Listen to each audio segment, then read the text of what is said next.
Fantastic. My name is Andrew. I am playing Voldarius, a humanoid cleric. All right. Yeah, normally it's one of the most welcome classes to join the party.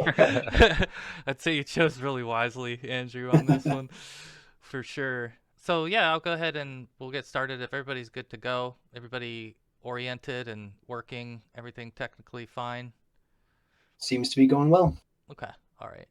Then we'll kick this off, and I'll spend a little bit of time just trying to fill in some of the story, and would love for you guys to fill in some of the story for Andrew as well. But the arc of this campaign started in, and I'll switch this over to the map, it'll be a lot easier to reference. It started in Brevoy, specifically in a town called Restov, where the party was summoned to the Great Hall of Lady Jamandi, where they were given a proposal to receive a charter to claim lands from the Greenway, or what is commonly known as the Stolen Lands, which is a rugged territory between several different kingdoms that has been fought over and lost for many years, and mostly it's been lost to the harshness of the environment. And so you guys are, or the group I should say, was hired to do this. During that, there was an ambush that occurred, and essentially from then and that point, the party has been moving pretty quickly out into the stolen lands and pursuing different things. Maybe you guys could speak to some of the places that you've been that you remember, some of the highlights, just to give a Yeah, sense of. I'd like to Yeah. mention when the ambush occurred in Restov, we fought alongside some of the other people that were gathered there. One in particular has had a heel turn on us. His name is Tartuccio, and we're working our way towards him currently. But before all that happened, we traveled to Oleg's trading post. And that's where he was basically being shaken down by some bandits. And we helped protect him and his wife in the trading post from the bandits and established. Fort Sorenko, right? Like They that's were, where they're yeah. headquartered? Yeah. Yeah, we learned that they were headquartered out of Fort Sorenko. We opened up like a trade deal with them since we're trying to establish this whole territory as our own. So we have allies there. Fort Sorenko, we started headed that direction. We came across a convoy or a group of bandits that we assume were going to check on the ones we killed at Oleg's, and I think we tore those guys apart. I think we decimated those guys. It was pretty bad.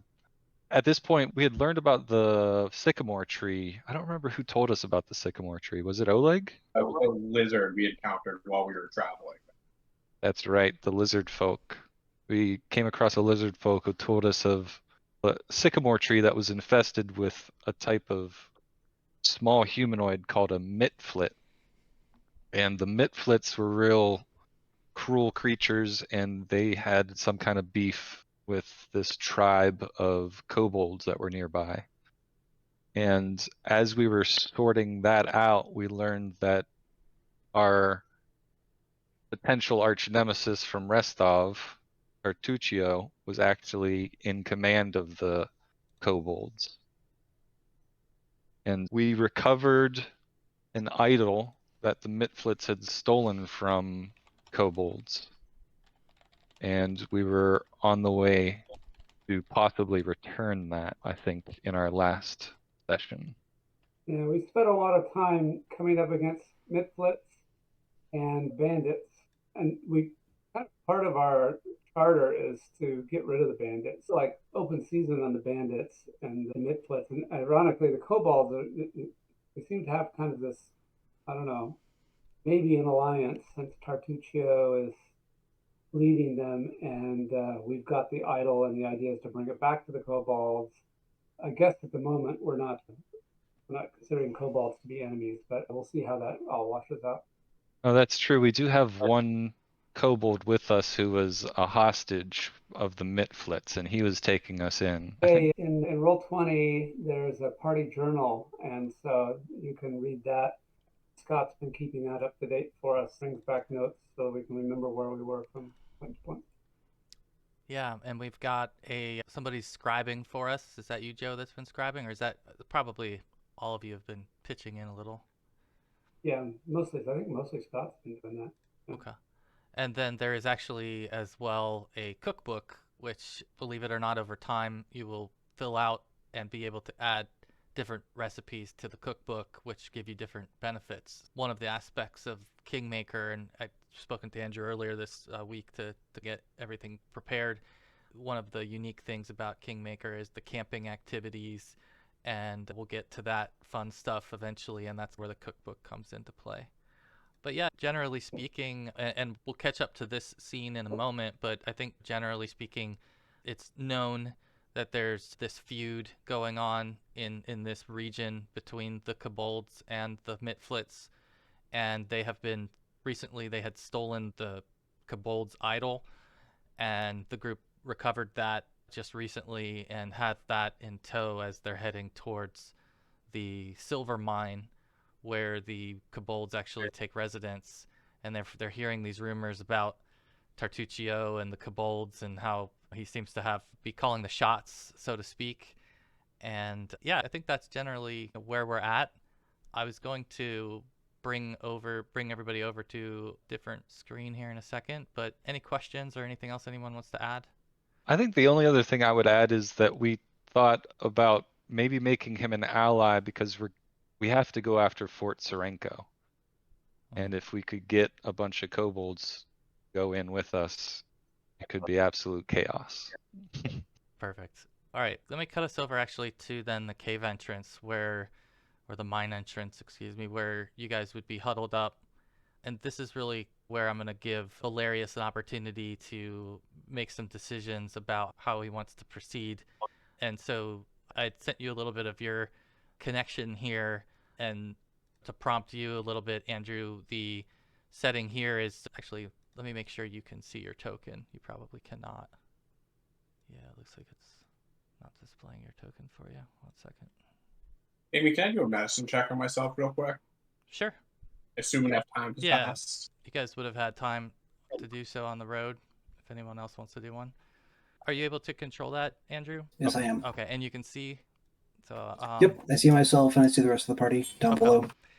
Yeah, so this is the situation then where they don't see you. Like, you would see them first, certainly, and you've been staking out this cave entrance for several days, waiting to pick your moment to take some kind of action to get back at your former employer as well, when I think you would have seen the party approaching. And I wanted to give you an opportunity to decide how you wanted to, or if you wanted to do anything about their approach. So how do you think Valdarius would react to this as he sees like this peculiar group? Because he's expecting to see kobolds coming and going, and that's pretty much all he's ever seen coming and going. And now all of a sudden, it's like a kobold being escorted by 3 other humanoids. That seems very odd. Is it leading them, or is it being like prodded forward by them? Are they guiding it? Like, how is their approach? That's a good question. How do you guys walk with the kobold? I would assume it's leading us. We never like tie them up or anything.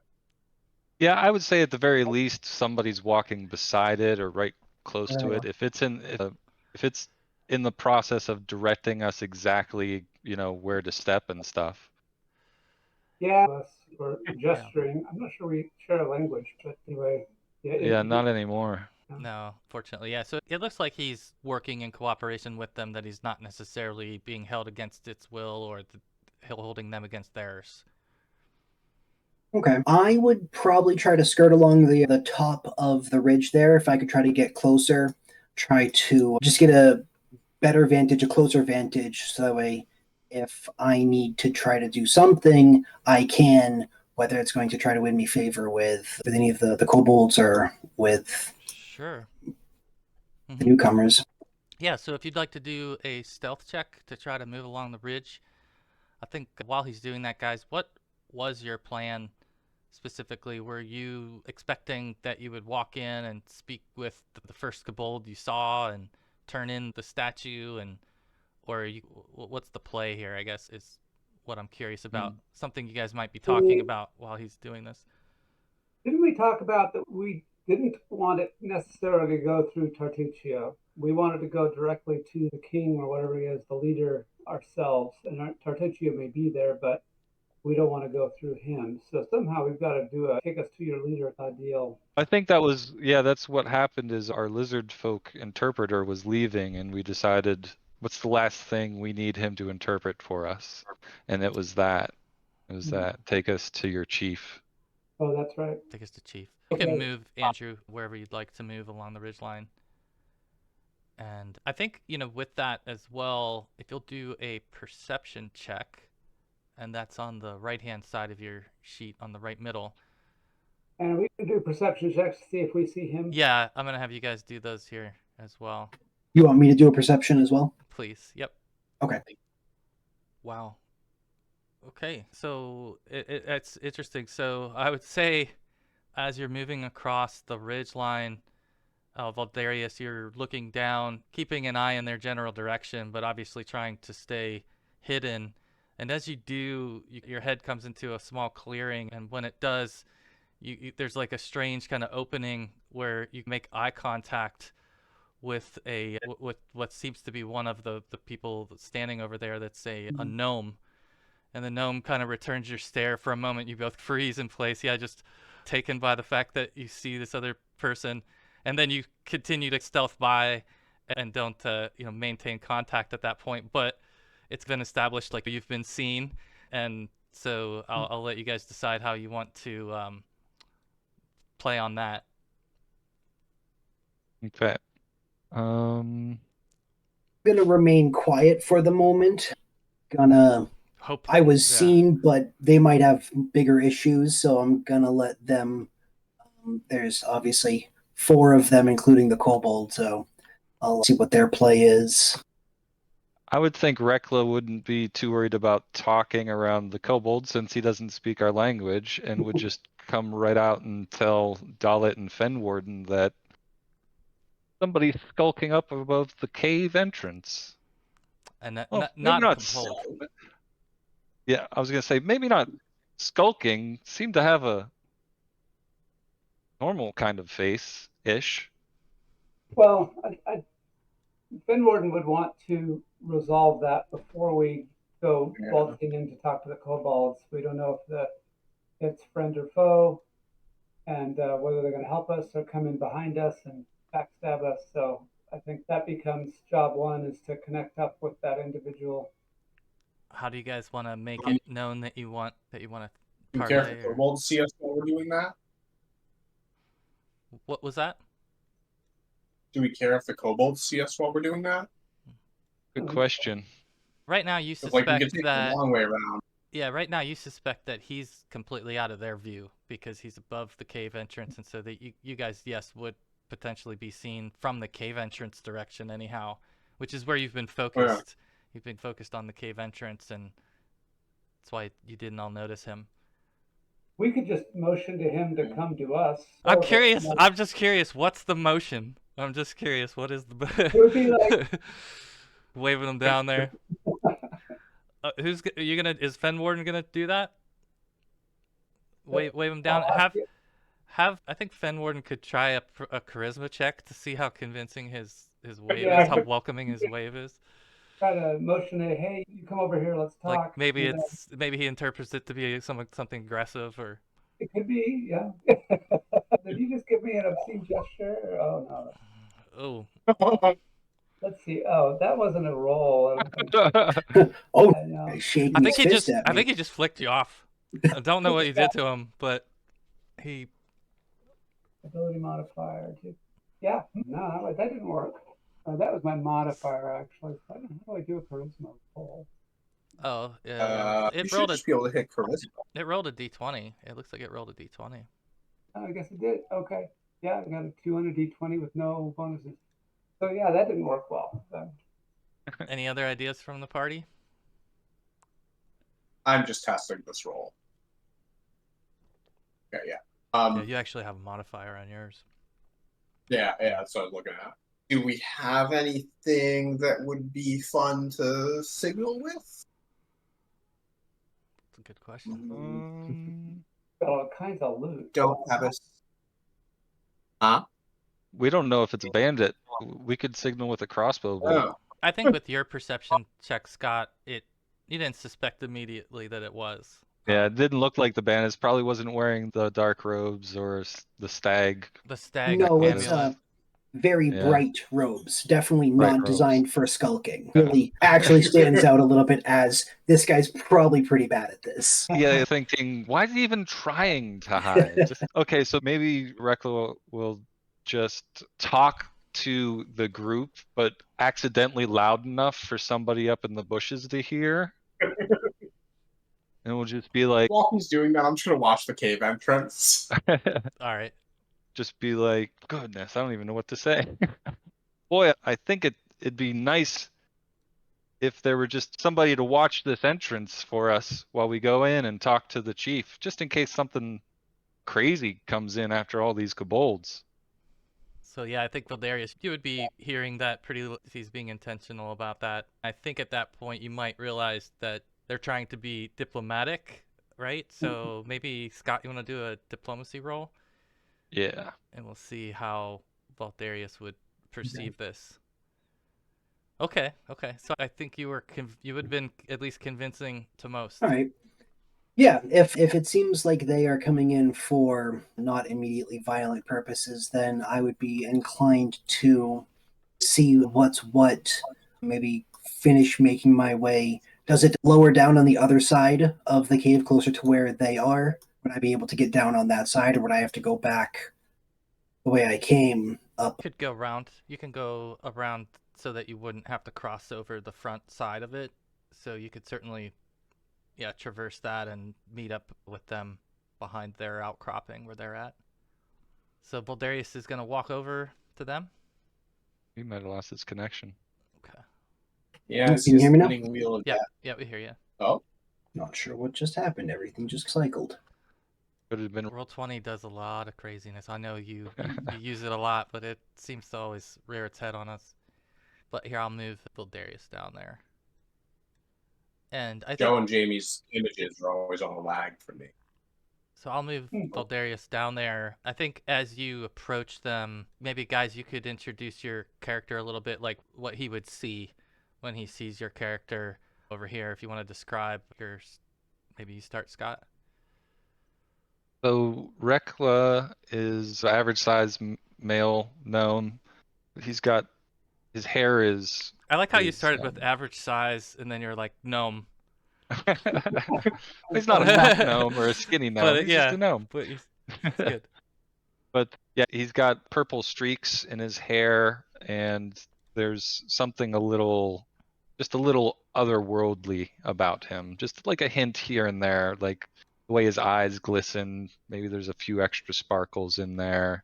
Just something a little different about the way he looks. And he has a morning star and a crossbow. You can see he's got those stowed on his person.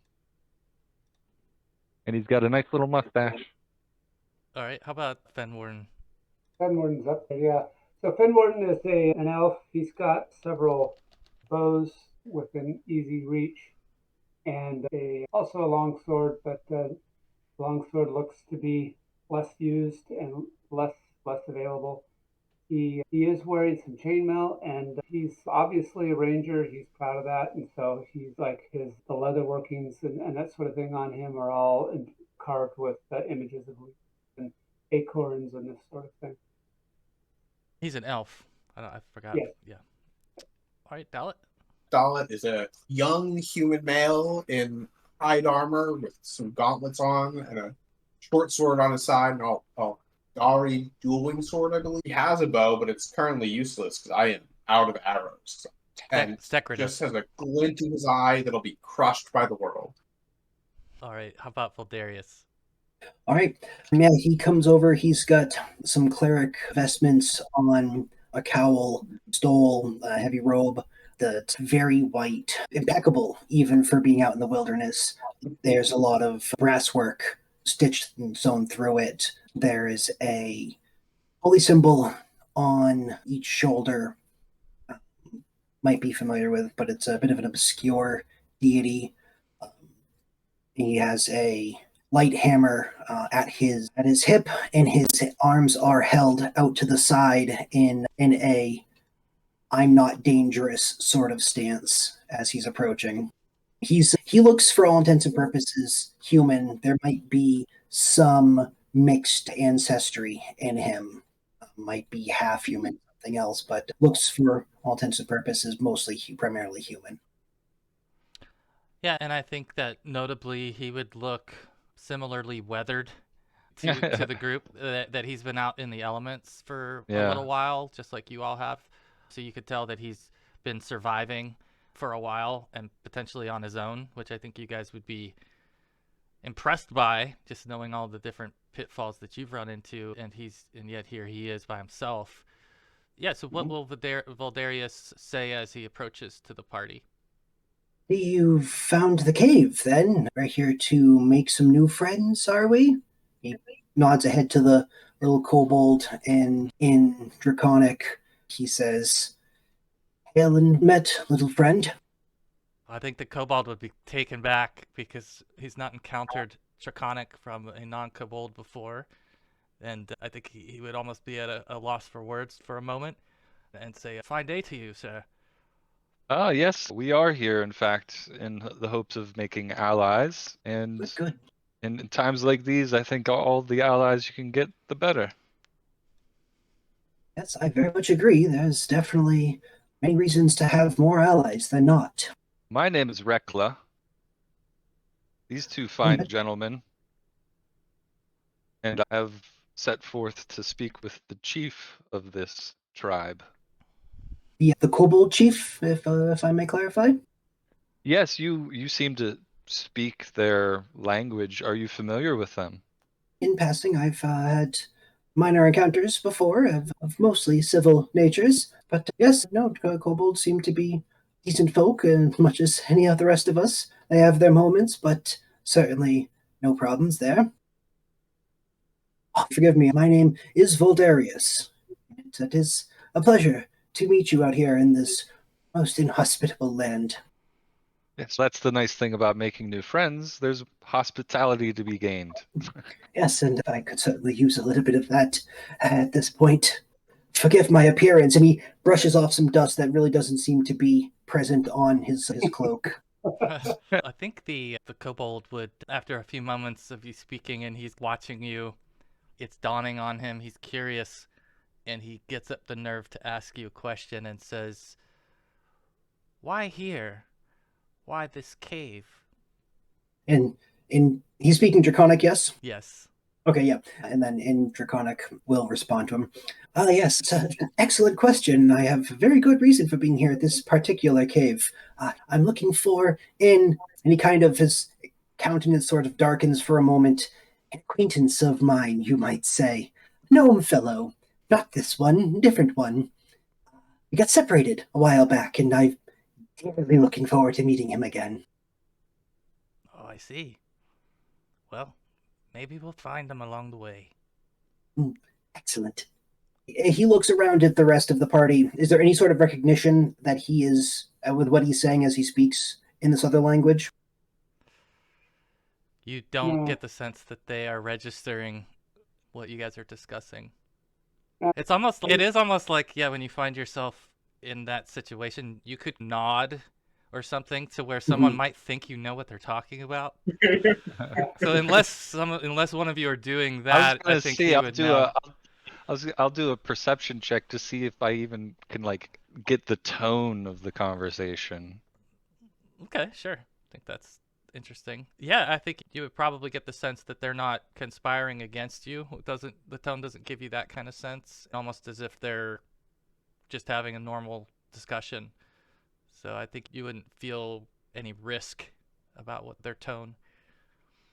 Morden's rather bored, so he's moved over and knocked an arrow, just watching the entrance to the cave. Okay. Let's see. Yeah, what you notice, if you guys will all go ahead at this point and make another perception check regarding the cave. Jeez. Oh, yeah. I thought Good Dang. roll. Dang. Watching it like it's his job. Yeah. he's like flying a drone in there. So I think obviously Dalit and Fenward, a lot of good rolls here. Yeah, you guys see that the cave goes in about 30 feet or so, and then it narrows, and the entrance to the cave looks, or the mine, I should say, gets quite a bit smaller once you get about 20 to 30 feet into the opening.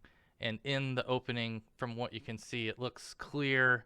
There are some boulders, like you can see here, strewn about, but you haven't seen any movement or heard a peep come from that direction since you've been surveying it. So you feel pretty good that Mm. at least you haven't been spotted and you don't see anything immediate. Yeah. It's probably difficult to tell, but any sign that there's a light source in there? Or smoke coming out of the entrance, a little bit of smoke or anything like that? Any sign of habitation? No, no sign of habitation. You do notice, and all three of you guys would have noticed this with the rolls you had, that there is a sign, a weathered-looking sign sitting up near some of the boulders, and you can't quite read it from where you're at, and the angle that it's at seems like it's not. It's making it more difficult for you to read it, but it does look like there's like a sign sitting up there amongst the boulders. And probably draconic anyway. Okay. I'll just see if any of you want to try to get closer to read the sign. Yeah, I'll just wander up. Those of you who can read. Oh, I'm just gonna wander up and pretend to see if I can read it. Okay. Yeah, no problems. Are you trying to move stealthily as you go, or are you just walking up? I don't think we really want to hide our approach. Like, we don't want to surprise them. Okay. Yeah, I think it's safe to just walk up. Yeah. So But I'll walk up cautiously without any weapons, though. yeah, so you see a fallen sign that's laying against some of the boulders, and it says in common, it says Oak Top Silver Mine. No graffiti or anything? What's that? There's no graffiti on it or anything? No, it looks. Kobolds have no. It just looks almost like the post that was on broke at some point. Doesn't seem to have been recent. It seems like it's just a pretty old sign. It's in disrepair. Everything about the sign itself and the post it was on seemed to have fallen apart from just weathering and age. Okay. You do, or actually, does anyone have history or any type of lore? If you do, go ahead and. Society. Jordan's trained in society. Let's see. I have warfare lore. Trying to see if there's another. Yeah, I've got warfare lore too. Yeah, you can do the society check as well if you'd like, Joe, or anyone else that doesn't have a lore or history. 24 on society. Okay. Top 9. Okay, Recla's not sure if societies are still a thing.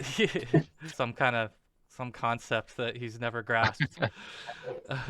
We have a slightly more solid grasp on it myself. Fenward and Dalit, you may have at some point in your conversations and in your travels heard that about this mine or this region, that there was mining in this region before, and that a lot of the mines opened quickly and then were abandoned just as quickly. Again, because it was very difficult and impractical to ship things, to find people who would work here, to survive the onslaught of creatures and weather and everything else. And so it just became abandoned over time.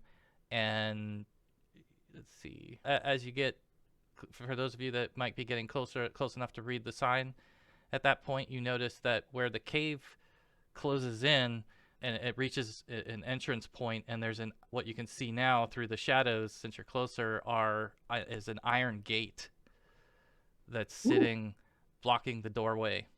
I've got a crowbar. Maybe we could ask Jowlick. Maybe Voldarius can ask Jowlick how we are to enter. Key under the map. Ah.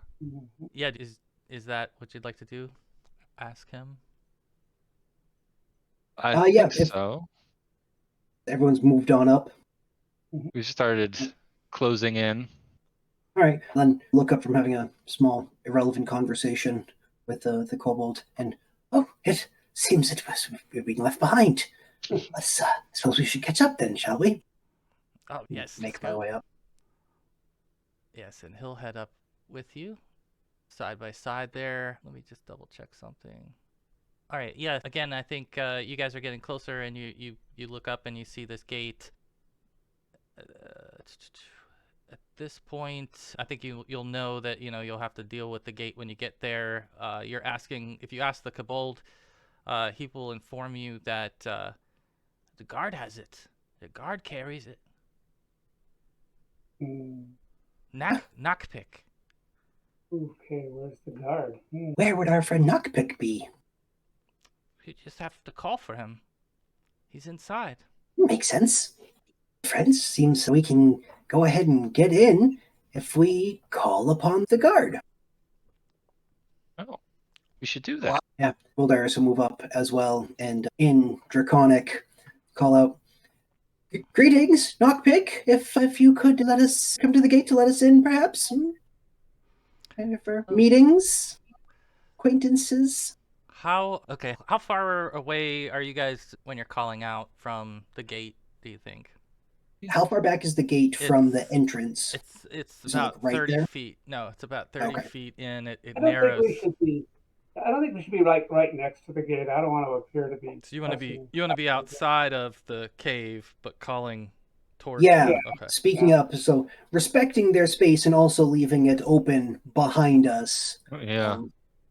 Yeah, Seems a good idea. Ben Morden, after sizing up the new cleric, is going to just make the comment, "Boy, it sure looks dirty in there." His eye twitches a little bit. You don't say. Terribly tragic.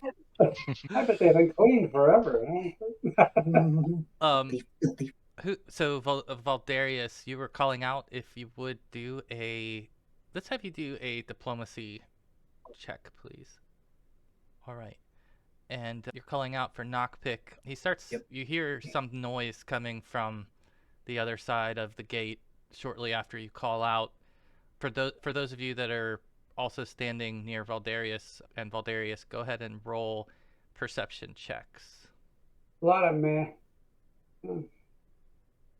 Yeah, so you see the shape of a kobold on the other side, and you hear him clear his throat for a moment. Who's there? Yes, we're here to see the chief. We're here to discuss diplomatic things and means, negotiations. And he spoke in common as well, so the others, you heard him as well when he called out from the gate in common. Valerius responds in Draconic and then trails off and switches to common. I suppose I could have done that in the same language, but all the same. Oh, we're here with Jowlick. Yeah. Jowlick, you abandoned us a long time ago, Jowlick. Jowlick was being held prisoner. We rescued him. You hear, Darius, you would hear the next bit. The rest of you would not hear this. You would just hear angry kobold speak. And Knockpick has got his eyes locked on Jowlick. You brought them here, you fool. Kind of look back at Jowlick, see what his response is to the verbal. He looks like fearful is his first reaction, and you hear his voice wavering as he responds and says, They have something to give the chief. We have a mighty gift that the chief would be very happy to get and unhappy to not get. I'm going to give him. Rekla's going to give him an intimidating glare. Oh, okay. Go ahead. Let him know that just the look would be like, if you don't open this door, you're going to be sorry you exist. You can aid, and then Scott, you can roll intimidation on your skill check. At least you didn't hurt him. But yeah. Yeah. Yeah, and I think at that he reacts. He stares back to Jowlick and says, "They don't seem like any friends that we need. You're gonna have a lot of explaining to do. I fear for your hide. And he turns around and walks away out of your sight. A few moments go by, a lot more moments go by than maybe what you were expecting before you hear a couple of voices walking towards the gate and ultimately reaching the gate. Nakpik along with a couple of other kobolds, and they walk up to the gate and they open the gate from the inside, and two kobolds step forward. They look like they're warrior kobolds. They're in more of a fancier armor, if there's such a thing for the kobolds, even though most of their quality of their equipment is horrible from your standards. But these look decent and they look capable at least as well. So these two kind of stand up at the front of the gate and say, "All right, bring it. Let's come forward." And Jowlek starts walking forward towards them, like first, and got his head down, slouch, walking forward. I'm sorry, they said that in common? Yeah, so they're inviting you all to follow Jowlek, I believe, is the way that you read it. All right. I think. Did we establish who's holding the idol? Did we establish? Yeah, Rekla has it. So, all right. as you... Yeah, okay. Yeah, sorry. Go ahead, Scott. No, I was just Looks thinking. like Ben Warden's got it. Ben Warden has it? Yeah. Cool. Oh, cool. All right. As you walk towards the front, the guards kind of motion to you. "Surely your good faith will allow you to leave those weapons with us." And they're looking at any weapons that they can see that would be external to your character. Any swords, blades, staves, bows, obvious weapons like that would be what they're expecting. Oldarius will heft up his hammer. Would you want to take a poor blacksmith's tools? Certainly you wouldn't deny a smith his tools. But how can he do his work? You won't be needing that in here. I fear for your medals. I'll hand it over. Reklo They'll let agreed you to hand through. over his. Okay. What are you handing over specifically? The crossbow and Morning Star. And yeah, I guess the hand crossbow is probably too hard to conceal, so he'll hand that over too. Probably just because you're a gnome, really. You Yeah. know, like you might be able to in another size, but being so small, it would probably stick out. But okay. How about Fen Warden? Ben Warden will hand over his bows and his longsword, and his flail. He'll accidentally forget to hand over the poison darts and hand crossbow. Okay. Dalit? I guess I'll hand over my dagger. No, I'll keep my dagger on me, but I'll hand over my sword. All right. So let's have Fen Warden and Dalit roll deception checks to see how well you are able to disguise those objects. Yeah, you're actually fine. Both of you are fine. So they seem to accept what you've given and don't dig too much deeper to look at your other objects. They seem pretty proud of themselves that they were able to obtain your weapons, and so they allow you through. And so I'm going to move us over to a different map, and we will bring you guys in. All right, it should be loading on a new map. You guys will be first in the upper right, but I'm going to move you into the hallway here. What's your marching order going to be behind Micmec, who would have been, I guess it was, in the order you gave your weapons up, it would have been Valdarius, then Rekla, then Fen Warden, then Dalit. Is that fine for you all, or? That's fine for me. Okay. Yeah, sure. Yep. All right. Just moving you guys into the entranceway, and then I'll let you move yourselves from there once we get going. You guys come into this first area. Once they creak open the gate and they bring you in, they shut the gate behind them. Go ahead and do perception checks, please. All right, everyone but Fen Warden. It starts to get the scout the scene here, and this is where I think first, Valdarius, you would notice first that you hear what sounds like a distinct sound of a crying or sobbing creature. It doesn't just sounds like something from one of these directions is crying or sobbing, and to you it's just you can hear that amongst all the other motion and noise. And let's see. Yeah, otherwise you're basically in this entranceway. There's some large boulders and things like that in the opening, but once you got into the narrow opening, you can see that it just leads to more darkness below. And you can see, I think, that there's one entrance out of here, and that over here there's another small cavern.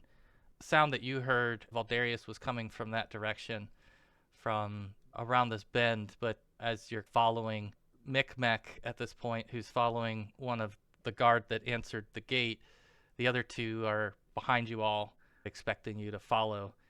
So does anybody want to do anything in this space before they lead you forward? No, Valdarius is just ready to follow. Okay. Who's at the back? Who did we decide was at the back? Dalit was the last one in. He's the last one to give up his weapons, yeah. And behind him are two guards. The two guards that... Yeah. Oh, he's got guards behind him, I see. Okay. Okay, so... Just follow. Yeah, so they lead you through this, and I'll move you guys. Actually, let me have you move yourselves. Is that a mitflit in the cave? Yeah, there's a mitflit over there. The way I have you positioned, you can see him, but the way you came in, you wouldn't have seen him, and he's the one that's making this sobbing sound that only Valdarius kind of picked up on. Actually, you picked up on it too, Dalit. I'm sorry. You would have picked up on that as well, and so yeah, you would have probably maybe stuck your head around the corner there for a moment while you were gathering to let the guards in behind you, and turned that corner and seen this skinny-looking mitflit over in the corner, appears to be tied to the wall, and he's crying, sobbing with his hands in his head, or his head in his hands. Make a note of that, but not do anything. Okay. Yeah, it's hard for you to develop a lot of compassion for the mitflits, but understandable. So I'm gonna move Micmac, the kobold that's with you, and if you guys could follow him, I'll explain a little bit of the area as you're walking through. So I just moved him up. If you guys want to just follow Valdarius.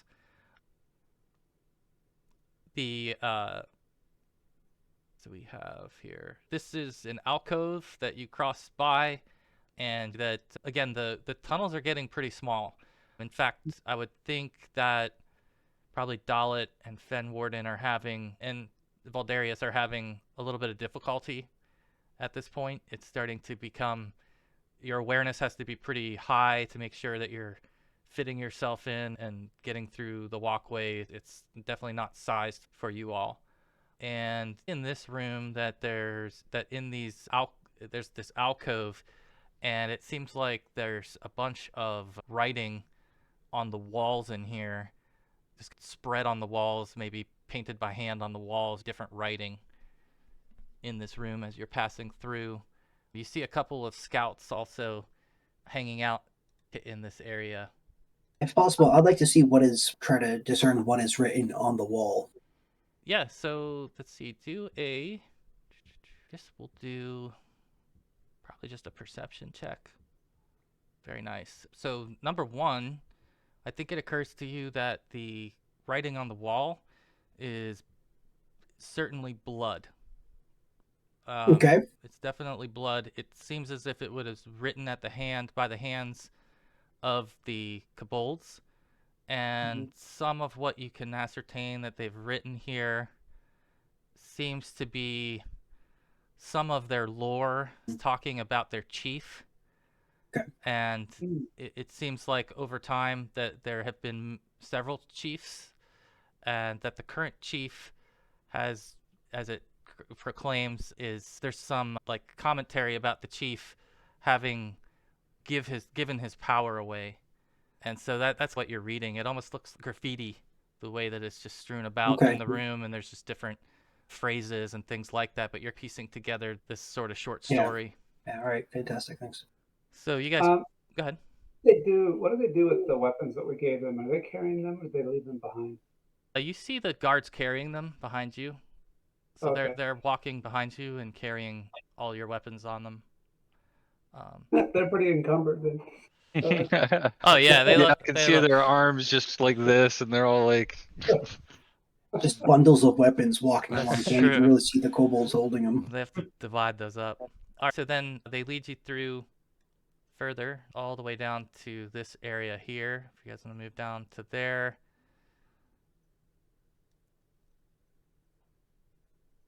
Poke my head into this alternate route too. See if I can see anything. Yeah, actually, this is where they'll actually cut through there. I'm gonna take them through that area. Just try to move you down there. So if you guys would move up into this area here, this appears to be there's a lot more smeared blood and charcoal on the wall in here, and there's a lot of depictions of a sharp-toothed reptilian devil and two low stone tables in the middle of the room, and one of those tables is completely stained with blood. Would Does one anyone have- infer that it's possibly a sacrificial altar? Do a, for anyone who would like to observe, do a religion. Yeah, look at that. Look at Nice. that. So certainly most of you would piece together that this is their temple, and that this must be where they gather to worship their patron. And I think Fen Warden and Valdarius, you would certainly know that their patron is referred to in some circles as Old Sharptooth. So let's see. Old Sharptooth? Yes. And yeah, actually it's funny. You needed to roll that 20 to get to find that out. Nice. Yeah. You wouldn't have found that out without a critical success. Yeah, so Old Sharptooth is definitely someone that they would be making sacrifices to. So definitely you would think and you would know that the Kobold, part of the Kobold, the religion here would be to make sacrifices pretty regularly to their god, to keep their faith with their god. Yeah, so you would definitely know that. Just from the sight of this, you'd be able to piece that together quickly, and you would recall having heard of Old Sharptooth or some wicked story about them at some point in your travels. But they... The same deity as the statue, is it? That was a devil, Cornudet. It wasn't a statue. It was just it's these charcoal and blood drawings on the wall. Yeah, but I'm saying the statue that we're carrying, the idol that we're carrying, is not Old Sharptooth, is it? Yes, it is. It is. It is. Oh, it is. Yes, okay. it is. Yep. Yep. And but I don't think you knew. You didn't know as much about him when you got the idol as you are now, piecing together. Okay. Yeah, so maybe at that point, whoever is this Dalit, you're carrying the idol? No, Fen Warden. Or Fen Warden? is. Okay, Fen Warden is. So yeah, I think you might feel the weight of that thing getting heavier on you at that moment for sure, as you're standing in the room. Yeah, okay. But unless there's anything else that you guys are doing, they are going to usher you through this area as well, and then into the next chamber. And if you'll follow Micmac up into that next chamber. Which one is he? He is. He's this one here. Yep. I swear, not all kobolds look alike, but them tokens. Yeah, that's a good point. I'll put a yellow on him for friend. Yeah, so this is where, again, they bring you around the corner and into this larger chamber. Let me just slide you guys up so you can see the whole space. All right, yeah. As you are still digesting what you saw in the temple, you're brought around the corner and into this larger room. And this is where you see... Let me make sure I'm on the right thing here. There are several beds of fur laying scattered throughout the room. There are a couple of fire, like what look like where they had fires. There's nothing burning right now, but there are a couple of little spots where it looks like they had small fires. Another alcove of really large furs and sticks also laying across this southern alcove here. So that's most of what you're seeing. But aside from that, you walk into the room and you are seeing currently there are 6 kobold, let's see, 1, 2, 3, 4, 5, 6 kobold warriors or guards in here, and then Micmac, who's with you. And as you approach, the guard that brought you from the gate says, Your Honor, your Highness, I should say, we have visitors, and a traitor has returned. And he says that last part in Draconic. The rest of it was common. So Darius cocks a head to the side at the mention of the traitor. And with that, Chief Scale. Let's see. I think I have maybe some artwork for him. Yeah, he's pretty cool looking. I gotta show you his art if I can get it. Did that? Yeah. Yep. So you see this Kobold Chief Scale, who's dressed with a whole kind of ceremonial outfit, as you see here, with this custom leather bit and obviously a skull for his and ritual objects, necklaces, and various things that I think would make him stand out amongst the other scales. Let me see what else they say about him. All right, yeah. So there's an exchange. The exchange is ended, and he stands up and starts to look over your group at each one of you. He says, "It is bold to walk into our lair. What has brought you to the Chief Sootscale?" We are here to forge an alliance. Alliance, yes. And what would I we... don't see any reason to hold off too long to show him our goods. What benefit would we get from allying with the likes of you? You are unknown to us. He's not going to take the statue out. I don't want to tell him where it is quite yet. But if we're speaking common, he'll say, perhaps an idol that was taken from you could be rightly returned, and you would again have old Sharptooth here in your lair where the idol belongs. I see Jowlick has shared our business with you. We know where that idol is. We must return it to the tribe. We have sent a large contingent north to find it. We believe they will return soon. Again, what benefit would you bring our tribe to ally with you? You certainly don't trust us. And We didn't trust you. We wouldn't have given you our weapons. Perhaps you wouldn't have brought them in the first place.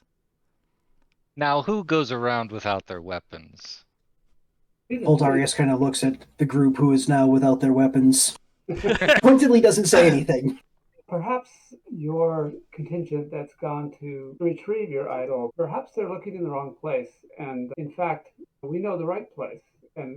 But let us turn the question the other way around. What would you bring in an alliance if we were to give you the idol and be able to do so very soon?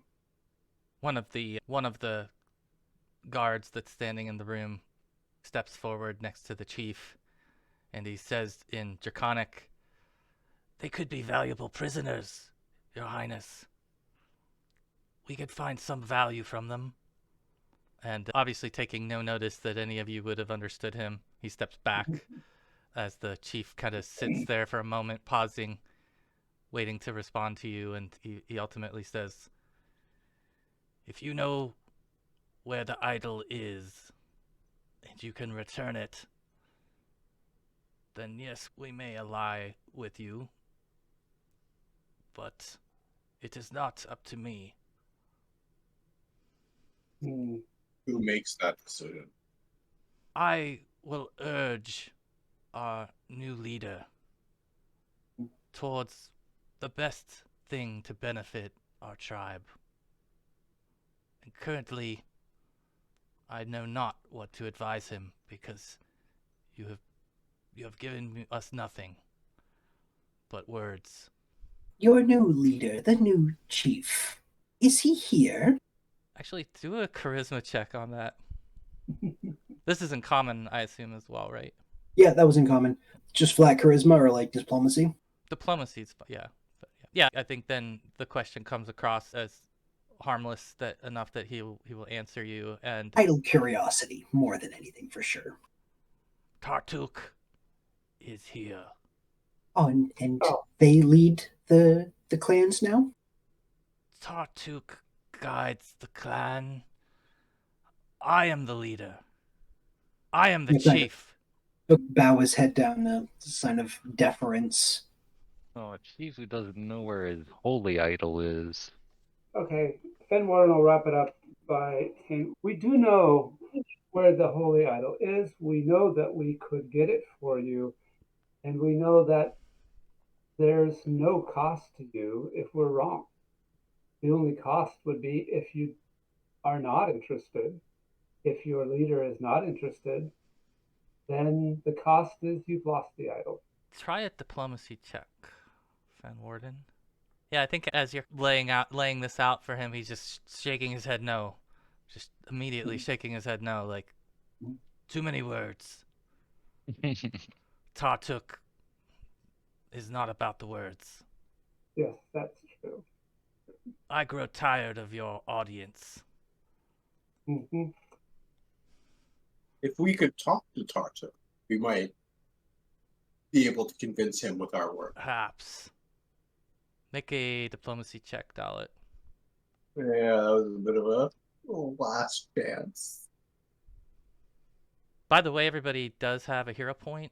We do play with hero points since everybody gets a hero point at the beginning of each session, and then potentially you can get them during the session for different actions or activities, but everybody will have one for now, so you can use them if you want, but let's see. They're not like minutes. They don't roll over. They don't roll over, so you should spend them for sure every session. It's one of those fine line things where you want to save it for something important, but you don't want to save it so long that you don't use it. And this seems to be going poorly, so I think I'll save mine. We're surrounded by enemies and we have no weapons. We might need the hero point. I think Sitskill will. Yeah, he doesn't. This does not seem to be going well. In general, the interaction does not seem to be going your way, just on the words alone. And ultimately, he says, "I grow tired of your audience. I will bring Tartuk if he's in the mood." And he turns and leaves the room by himself in this direction. Should have had him tell Tartuccio that it's his good friends, his best friends from all those days ago. Yeah, so he leaves the area for quite a few minutes. Your guys are standing in here now with a whole bunch of these guards, and there's actually these two behind you that I'm going to put in. And these are the two that have your weapons, so I'm going to put a icon on them so that you guys know that they've got the stuff. Let's do it like this. Okay. All right. Yeah. He had an assassin. He could just go take out those guys behind us quietly. Is there anything you guys do want to do while you're left waiting here for a few minutes while the chief is wandered off? Not that there's a lot, just in case. Yeah. Always like to lay traps where I can. Yeah. Valerius will go ahead and converse with Jowlik, ask how he ended up being kidnapped, try to draw some kind of conversation out of him. Yeah. Maybe ask why they think he's a traitor. Yeah, so I think the gist of Jowlik's experience here was that he was one of the group that was sent out to recover the idol. That group was unsuccessful. He, along with a couple of others, were captured at the same time.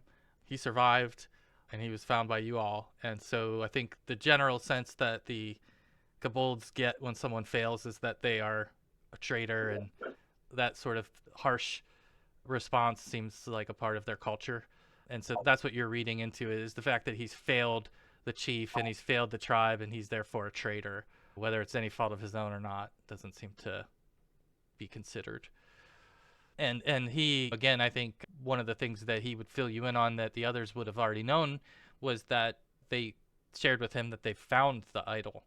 And he's bringing them here on the fact that he thinks they have the idol, although I don't think they've ever shown it to him. So I think they've just made a promise that, hey, we have it. What if you take us there? We didn't tell him. We never told him that we have it. Oh, I thought you did. Okay, I thought you did. Okay. No. I thought you were coming here because we were working under that same guise of knowing where it was, because we had picked it up off the table Yeah. before we went and freed him. Talk about the idol because we know where it is, but he doesn't know we've got it with us. Okay. Okay. He thinks you know where it is, but Yeah. so he knows that much. Okay. Yeah. So there you go. Yeah. So I think after a few minutes, you would get a good gist of what he's been through and how he's looked at now, and I think you would, based on your knowledge of these creatures, you think that his days would be numbered if things were to turn out as they normally would. Okay. So, anybody else have anything that they're interested in? I'm gonna assume that none of the kobolds. Oh no, there was a kobold that spoke common. Never mind. Yeah, the one that brought you from the front was speaking common. That Yeah. there are some, and the chief spoke common too. In fact, I'll put that other. This is the one there. Okay. So yeah, after. Go ahead. Then Morgan was talking. He's just going to kind of try to wander over this way, just see if anybody stops him, just like aimlessly wandering, just so he can look around. Where's he walking to? Like shuffling around. Oh yeah, they're not just all the way over there. Yeah, they're not gonna let you walk past them. They're gonna be like backing up and keeping you in front of them. I don't think that they're gonna keep you from walking around the room, but they definitely won't let you get behind them. And I'll just aimlessly wander back here, so we're with back to back here. Okay. Yeah, I think the sense you get is that they're in watching you all intensely right now. This is certainly not a common occurrence that they would have an audience, or their chief would have an audience with non-kobolds. I think that would be something that would stand out to all of you, that they're all probably mesmerized a little bit by you all, curious about you, maybe a little afraid of you, all of those things going on. But after a few minutes, the chief returns and he says, "We'll speak to you now." And with that, he starts to lead you with him down the hallway. Let's see, I'm going to have the warriors will be with him. It's the chief and 2 warriors in front, leading you guys down the hallway, out of the room, all the way down to this. Is Micmac coming? Yep. All right. Yep. All right. Man, this place just goes on and on. All right, I'm going to have these guys file in so you guys can go ahead and move up to where I'm pinging here. There we go. Don't be shy. You can stand right in the middle there and be flanked.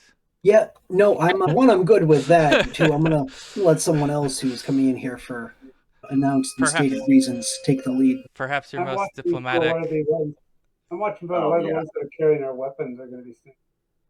I don't see them there. Where'd they end up? Yeah, they're back in the B4 in that room from before. Oh, did they not follow us in? No, the other guards followed you guys down here, but those other 2 guards with your weapons you don't see them currently. So, actually, hang on a second. Oh, I think I did that wrong. Yeah, they are there. I'm sorry, I got the wrong one. Yeah, these guys. Yeah. Do you see them now with the icons? Yep. Okay. Yeah, wrong one. All right. So they bring you around. You follow the chief through the winding tunnels here, past some boulders and things, until you eventually reach a rickety wooden frame formed out of clean-cut branches and is lashed together with twine, and it wraps around the perimeter of this cavern. It seems like that there were banners that were hanging in this room at some point, and that they've been removed and replaced with old blankets and horse hides that are hanging over much of the wall. There are some other sloppily painted banners that show some strange-looking icons and mystic symbols. And there is a great iron cauldron in the room, and it's filled with a bubbling red liquid that's boiling. As you enter the cavern, it becomes apparent to you that there's another creature here in the room, and I'll give you...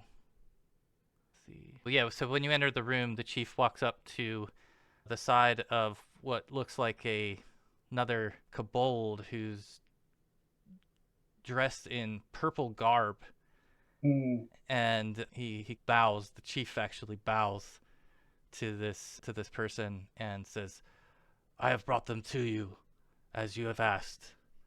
And he steps back, and with that, the kobold turns its head towards you, and it looks similar to the other kobolds in the fact that the soot scale kobolds have a dark gray, almost blackish scale to them, which is where they get their name. And this one looks just a little bit different. It almost looks like his scales have more of a symmetrical pattern to them.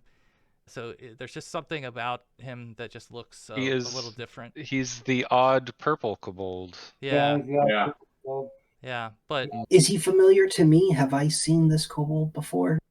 no, you haven't. You haven't seen him before. But if you guys will all roll perception. Yeah, maybe a disguise. All right. Oh. Looks perfectly normal to me. Which one is he again? It begins to speak, and as he begins to speak, Valdarius and Rekla, you immediately recognize the voice as being that of Tartuccio. And the voice says to you, "Why do you disturb us? What business do you have with the soot scales and our great tribe?" We know that it's such a great tribe. We were hoping to forge an alliance with you. Yes, the chief tells me this. But again, we are not interested in alliances that do not benefit us directly. What is it you would Well, bring to this so-called alliance? Do you own land? I know where something very valuable to your tribe is. Something priceless. Your holy item, your holy idol. He looks puzzled. He looks taken back, somewhat shocked by it, by the assertion. Is your holy idol not sacred to you? It's meaningful to us, but such a claim is bold. Where When I tell is you it? where it is, it'll make perfect sense. Are you familiar with Fort Sorenko? I know of it. Are you aware that it has been overrun by bandits that like to pilfer things? Yes, we know of them. So we saw a group of bandits abscond with the holy idol. Deception, sir. Oh, anybody want to get involved here, or do you want to No, I'll hero point. You want to Hero hero point? point. Okay, you're Yeah, gonna yeah. hero point it. All right, this is a big moment. Not that much better. Yeah, I think Gun Warden's trained in deception, so he'll take a crack at it and add to that. Okay, so hold on, because yeah, so if you're all taking a crack at it, the DC will go up. Or is anyone gonna try to aid Fen Warden? Would be maybe better, just so that you don't, because aid. Someone can aid you. Aid someone, me, yes. Yeah, if someone else is trained in deception and would like to roll, and they roll a 15 or better, then you'll get a plus to your check. Right. I can do that. I'm trained. I could do that. Oh, there you go. You probably have a better chance than I do. There you go. It's okay. It doesn't hurt you. If you had rolled critical failure, it would actually hurt your roll. But in this case, it just means that you'll be rolling on your own merits for deception. Okay. And what is it that you would be saying pick up on here? I'll try to keep it simple and in common so that the kobolds can hear as well. But I'll just build on Rekla's story and say, yes, we saw them, and we even saw where they hid it. So we know where it is and how to get it. I would try to throw in there with that. Has he given any indication that he recognizes me? I kind of was saying at the back. You're in the back right now. Yeah, so I'd try to step forward, try to pull the hood back up a little bit, reveal my face, try to catch him on the back foot with my appearance there, and be like, "Yes, it's so unfortunate when the bandits are all about, isn't it?" So number one, your deception was successful. You rolled exactly what you needed to roll there, thankfully. And I think as you make the statement and you're starting to convince Tartuk of the story, and he starts to inquire, the Stag Lord himself has our idol, He asks you that, and as he does that, Valdarius steps forward, and Tartuk's facial expression change, and his focus shifts to Valdarius, and at the mention of bandits being about, puts his head down for just a split second, and then lifts his head back up and returns his gaze to you, Fen Warden. He doesn't acknowledge Valdarius beyond the reaction yet. So he's asking you if the Stag Lord is responsible, or who you saw, or details about, how you know that the Stag bandits have their idol. We saw them hide it, and we can go retrieve it. We might have to fight their guards, but we would do that for you. We would do that with you. We would help you get your idol back. Yeah. The idol. Because we want the bandits gone, and you want the idol, so... You want the bandits gone, we want the idol. And we want the fort. Oh. Half the fort. What? What was that? Half the fort. Half the fort. You can have the top half. We're at the bottom. We'll charge the rent. Yeah. Yeah, you guys probably wouldn't like the plumbing situation there. I think let's do a diplomacy. Let's do a diplomacy on that offer. Half the fort. I think it's a great idea. I give myself maybe a little guidance before I do that. All right. Some guided diplomacy. Oh my goodness. Did not even help. Rolling awful. I'm not trained in... Oh, that's diplomacy. Yeah, that was diplomacy. I'm not trained in diplomacy. We want the fort. It is key to our expansion. Yeah, that the chief is watching the exchange, and he doesn't seem... He seems like he's more interested in the idol than the fort. Mm-hmm. Yeah. We can discuss the finer details after our success. With whom are you aligned? Ourselves. Yeah. We are free agents. Under what decree will you be able to maintain your presence in these lands? We were given a charter, or what was it? Yeah. We were given a charter. Become wardens of these lands. A charter by Lady Jamandi. Mm-hmm. Let's see. You don't even really have to do a perception check on this. I think you guys would all see Tartuk at this point with a slight grin on his face at the mention of that. Mm-hmm. And he says to you, do we have a deal?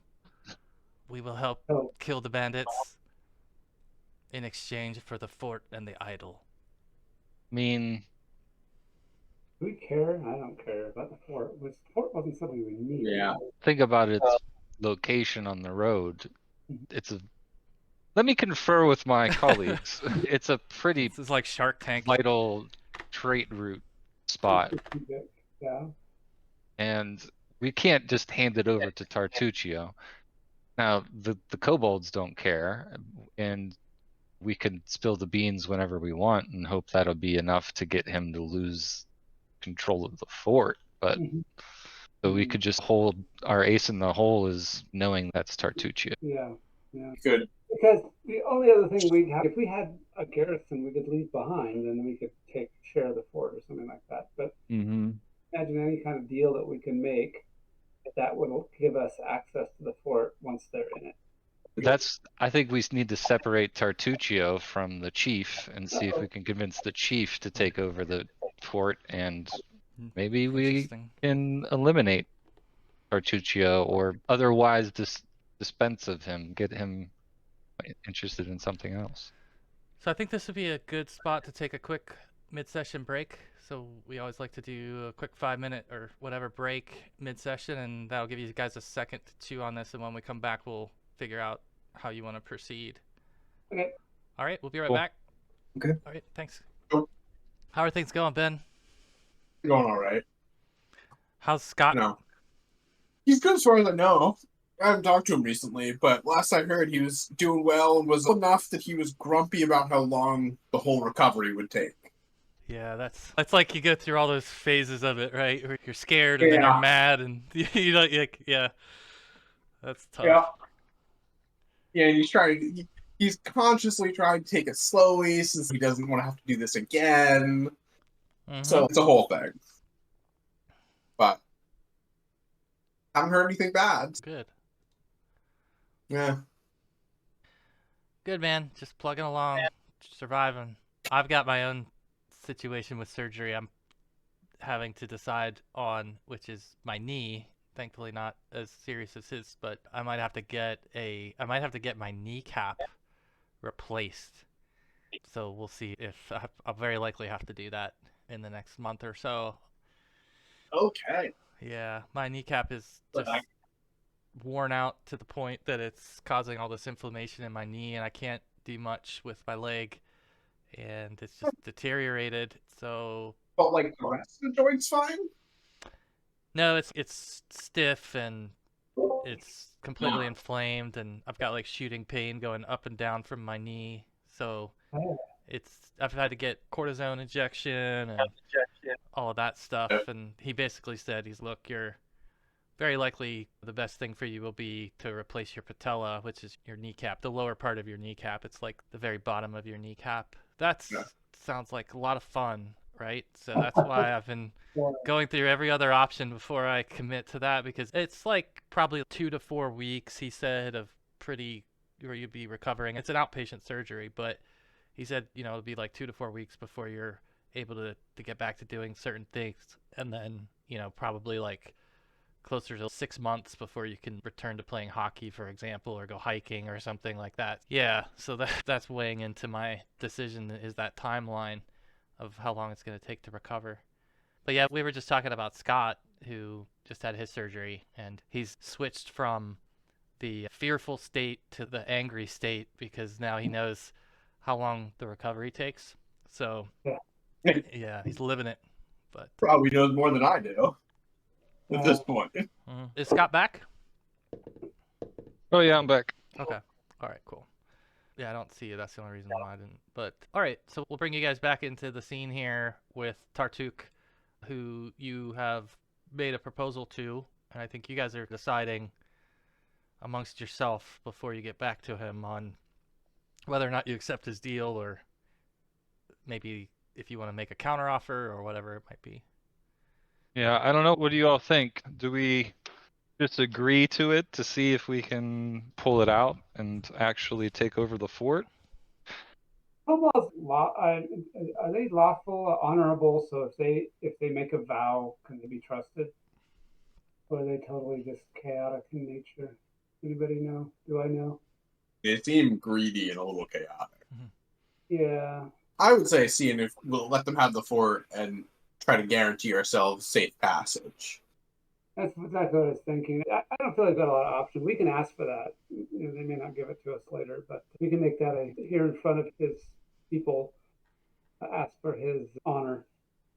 Ask for what is it? Is it amnesty whenever we go to the fort? Free access. Yeah, I think it is called amnesty, Scott. I think it's just like you have at Oleg's trading post. You have amnesty there, so you could stay. Free You to come and basically go. can stay there for free and that sort of thing. Yeah.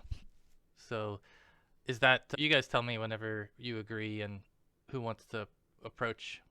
I'm good with that. Any other thoughts or any objections? Seems like our best bet. I know my character is the charisma-based character, so I guess he'll give it a go. I can give you some assistance or aid you. Cool. And I'll do another guidance. There we go. Oh, nice. Whoa. Okay, what? How'd you do? Thanks. Goodness, I think that's All plus. Right. You got just go in there, tell them what you want. All right, Rekla will approach Tartuk. A little chuckle and a shake of the head. This guy. All right, Tartuk. We have one amendment to the proposal, that you will grant us and anyone we are accompanying through Fort Serenko amnesty in perpetuity. And then I guess I'll do a diplomacy roll. And that's 18. With Because it's yeah. yeah. You see him pause for just a moment, and then nod his head and say, "This is fair. As long as we do not take actions against one another, we shall remain aligned." And he turns to the chief, and in Draconic, he says to the chief, "Return their weapons." And the chief turns to the others and tells them in Draconic, "Give their weapons back to them." And these ones in the back hand over the weapons to you all. So you guys get those back.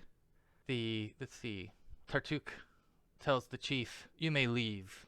In common, he actually says that out loud, so that you're well aware of the fact that he's bossing the chief around. The chief does leave the room, and the guards who were carrying your weapons follow him. There's still several guards in here, but they stand back, look much more at ease, and allow you guys to carry on your conversation with Tartuccio. And he walks over to the cauldron. As everyone's leaving, he goes over to the cauldron and he's stirring it and facing away from you at this point, and he says, "It's funny what these creatures will do for some blood." And just leaves it at that, and you guys are free to move about here or interact with him, or I guess we have to sort out when we're gonna go. So Yeah. we'll I ask assume him. wait at least a night here, or a rest, really. Yeah, that's fine. I don't think we have to leave right away. yeah, I think at this point they're giving you, and you haven't established a plan yet, right? And so I think the next thing will be pitching the plan to Tartuk, right, and getting his agreement. That's the right plan. Yeah. So you guys still realize that you're negotiating still, but you have at least established a verbal agreement.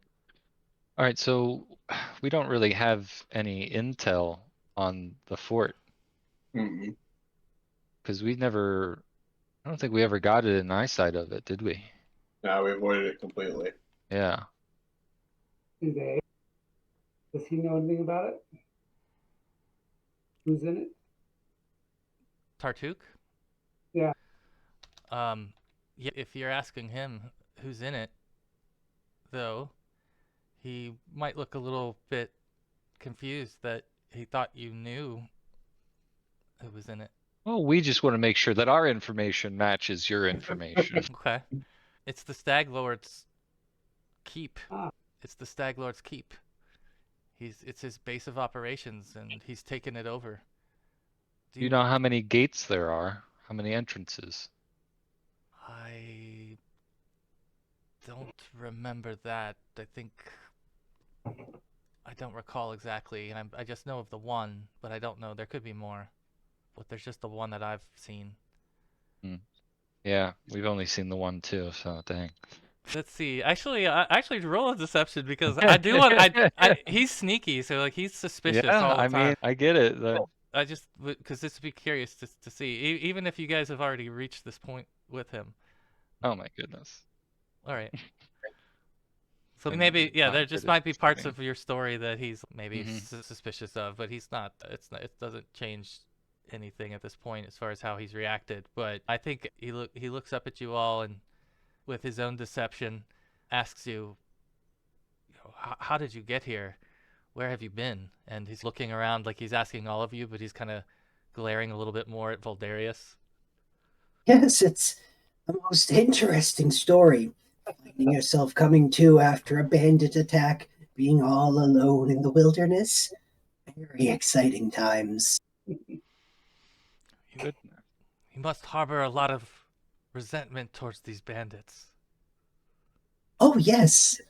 So much resentment towards those bandits. Then we shall work together to avenge this. Those bandits have been plaguing us for too long. We kobolds are peaceful folk. As he's stirring the blood. As we've seen. He's just Getting it to the right So I consistency. see. Yeah, I think you guys would, if any of you are looking around the room, like a big pile in one of the alcoves that has a whole it looks like a total mix of objects, almost as if it was a looted something got looted and everybody came and dumped their pockets out. It's all kinds of random things that you can see in this pile: broken weapons and armor, garbage, but coins as well. It's just the most random looking pile that he has, like, off in his little alcove. And let's see, Also, the pile of like feathers. what's that? Wasn't there also a pile of feathers? Was that this room or was that a private room? There was furs, I Furs. think. Oh, furs. That was back in the room where the chief was. There was some, yeah, fur bedding in that room. Yep. And that looked more like a quarters for some of the guards. Oh, Okay. maybe we should go talk to the chief, and we should ask him about how how did they attack? Like, what are their methods? What are their most successful ways of attacking? And we can use that in our strategy for taking on the fort. So maybe I'll get. Oh wait, he spoke common. So does anyone else want to go and add up the chief with me? Yeah, I can go with you. Yeah, I mean, that sounds good. I really like these guys have been around that fort for a long time. I'm hoping there might be an alternate way in, a tunnel or something like that. Hmm. Maybe the chief would know about that. Yeah. All right. Rekla will approach the chief and he'll say, "I'd like to get to know my allies when we're headed into a conflict. I'd like to know how your experienced kobold warriors uh, prefer to engage in combat. Do they have a particular tactic that works best?" Getting them out of the fort would be a much better situation for us. So luring them into the open. We would be more effective in the open. But getting into the fort and fighting in the fort is not something that we are suited to.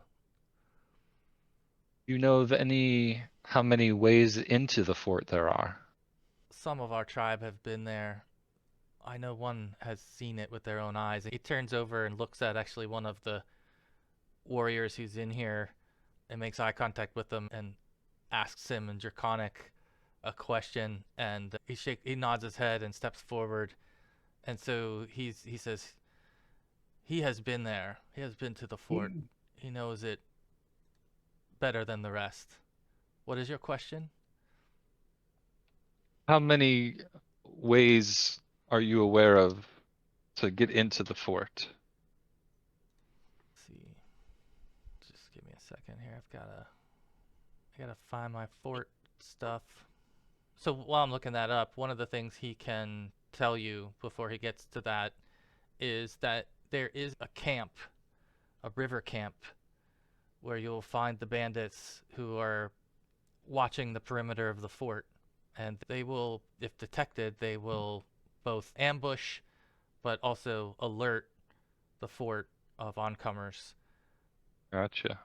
And so he describes that there is a river area near the camp, just to the south of it, and I'll show you guys later on the map where he's talking, but he'll essentially relay that location to you.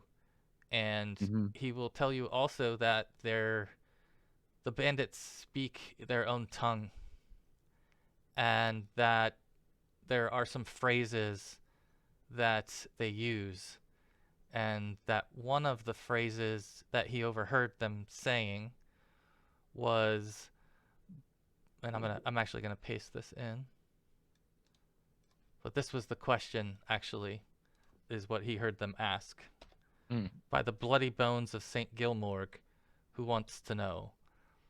So he remembers that phrase specifically, that they asked that of each other, and they said that a lot from what he remembers. He can tell you that there are 2 ways in. There is a front gate, and that there is a entrance on the backside of the fort as well. What else are you curious to know? Does he have? I know he's not good at counting. I know he's not good at counting, but I want to ask him how many bandits he thinks are in there. Let's see what his guesstimate will be. All right, yeah, I'm gonna have. 1,000,000. Yeah, if you're pressing him to give you a number, because I think he'll say that there were a lot of bandits, or I saw all these bandits were there.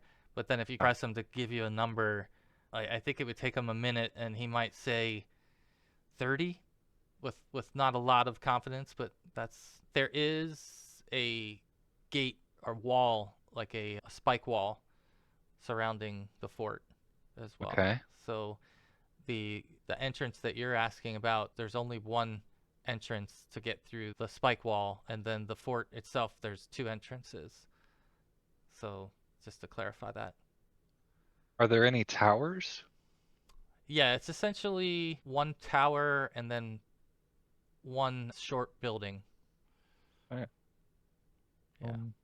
I think that the Kobold Chief's got the right idea. If we could do something to draw out as many of them as possible so that there were not many left when we actually had to go in there, that would be the right thing. We could light the place on fire. That's always a good. The Kobolds we told them they could have the fort. We didn't tell them what the condition it'd be in when we were done. Yeah, I don't think that wasn't out of the realm of possibility, really. Oh, we could try to take the river camp, for instance, and then one escaped and got back and gave warning to the fort. I don't know if they would come out and then try to take back the river camp, but we could take a few more of them. They would just lock the doors. So the river camp, he tells you, will typically have somewhere between 5 and 10 bandits. I mean, we could do that. I think we took out that many on the road. Yeah, I think that's a more feasible amount to take on. We didn't have 15 or however 10 kobolds with us on the road either. That's true. But even so, it's a little less risky to take on 10 than 30. Yeah, I don't hate that idea, because if we can clear that camp and then there would be like a second wave. Yeah. They got their I'm back. trying to think of something that would really draw them out. We take the camp and then give them a really good reason to come out. Yeah, other than them being bandits and wanting a bunch of money, I don't know what their other motives are. We've killed like 20 or 30 of them, so maybe us. That's not a bad idea, Well, though. We could do that. so- We could make sure that as we go in, I don't know, we'll just flash a whole bunch of money so that, and make sure 1 or 2 escape. And then, yeah, I think that's a good point. They're bandits that'll drive them crazy. They can't stay inside. They'll need to come back and try to take the river camp along with all the loot that we've thrown about. We've got a pretty good stash of coin with us. We do have a lot of coin. We could like accidentally spill it in the midst of battle. I think Whoops, look at all this money. as you guys are Whoa. talking about this, the chief would weigh in and give you guys a little bit of history and insight, and he says that, I know what they're after. I know what the Stag Lord wants. Oh, okay. He's after the Hungering Sword. I've never heard of this hungering sword. What do you know of it? He looks at Dalit, actually, and he looks at Dalit's sword, which is a Aldori dueling sword, a unique sword that is similar in some respects to the ones that the Sword Lords carry from Restov. And the Hungering Sword is believed to be one of the ancient swords that belonged to one of the founding groups of Sword Lords, one of the founders of the Sword Lords, I meant to say. And there's rumor that this Hungering Sword exists and that somebody has it, and it's been seen in this region. And it's heavily sought after because the sword itself and the existence of the sword itself, if brought to, would give the bearer a lot of, but also the potential to claim the throne, if you will, or a seat on the council is basically what it is. It's Okay. a council of these sword lords. And so if you are a rightful bearer of this sword, then you get a seat at this council's table. And so there's a lot of people who want this sword for that reason. And the bandits themselves are believed to be working either potentially for themselves, but probably for someone else to obtain the sword. They're being funded and supported somehow to try to get this sword. And it seems like follow Fort the money. Sorenko is, where their base of operations are. They've taken over there not too long ago in terms of game time. It's in the last 6 months or so, it's become theirs and their territory. And it's because of this hungering sword, which is this blade. And it was seen, there were a couple of different reports, and the kobolds only know about this because they actually got this from the mitflits, who told a story about this, but the blade itself was seen being carried by a half-orc. And so that half-orc is kind of on the lam right now and has been surviving in various places, and lo and behold, the mitflits ran into it and confirmed they got a really good look, let's say, at the blade. So that's where the kobolds learned about this. And so that's just some background now that you would have regarding their motivation for the bandits being ever present. Makes sense. I can't think of any way that, short of us going to get the sword, unless we could make them believe we had it. One of them says to you that the lizards know. Oh, The lizards know we're friendly of the with some sword. lizards. Yeah, the lizards might tell us if they know. Yeah. That would add some time to our timetable, but Do we know where the lizards are? no, Yeah. they're nomadic, so they just gave us like a region. Yeah, they don't live in big groups. They are very spread out. Chances of you running into one would be uncommon but doable, but chances of you running into a group of them would be highly uncommon. But it seems like that they have their own network and way of communicating where information finds its way back and forth across the land through their tribes as well. They're definitely like night hunters, and something if you were looking for, you could probably find one, but it We may could not be the increase one you our remember. odds, but Yeah, you weren't really given any way to specifically contact them, but the one's name was Brommel. yeah, and I think I confused everyone earlier. Our kobold guy here is Micmac, and Jowlick was the other lizard folk I think I might have been confused on that point and mentioned Jowlick at one point. Oh, Yeah, that's no, okay. I I did too. I ran with Yeah. Jowlick. I remembered the name, and I was like, oh, that must be the name. I didn't say anything then because everybody understood who we were talking Yeah, I about. think we all got it. It's this little, whatever, annoying little name that they give them, which is great. Very fitting. Yeah. Wow. Okay, All so right.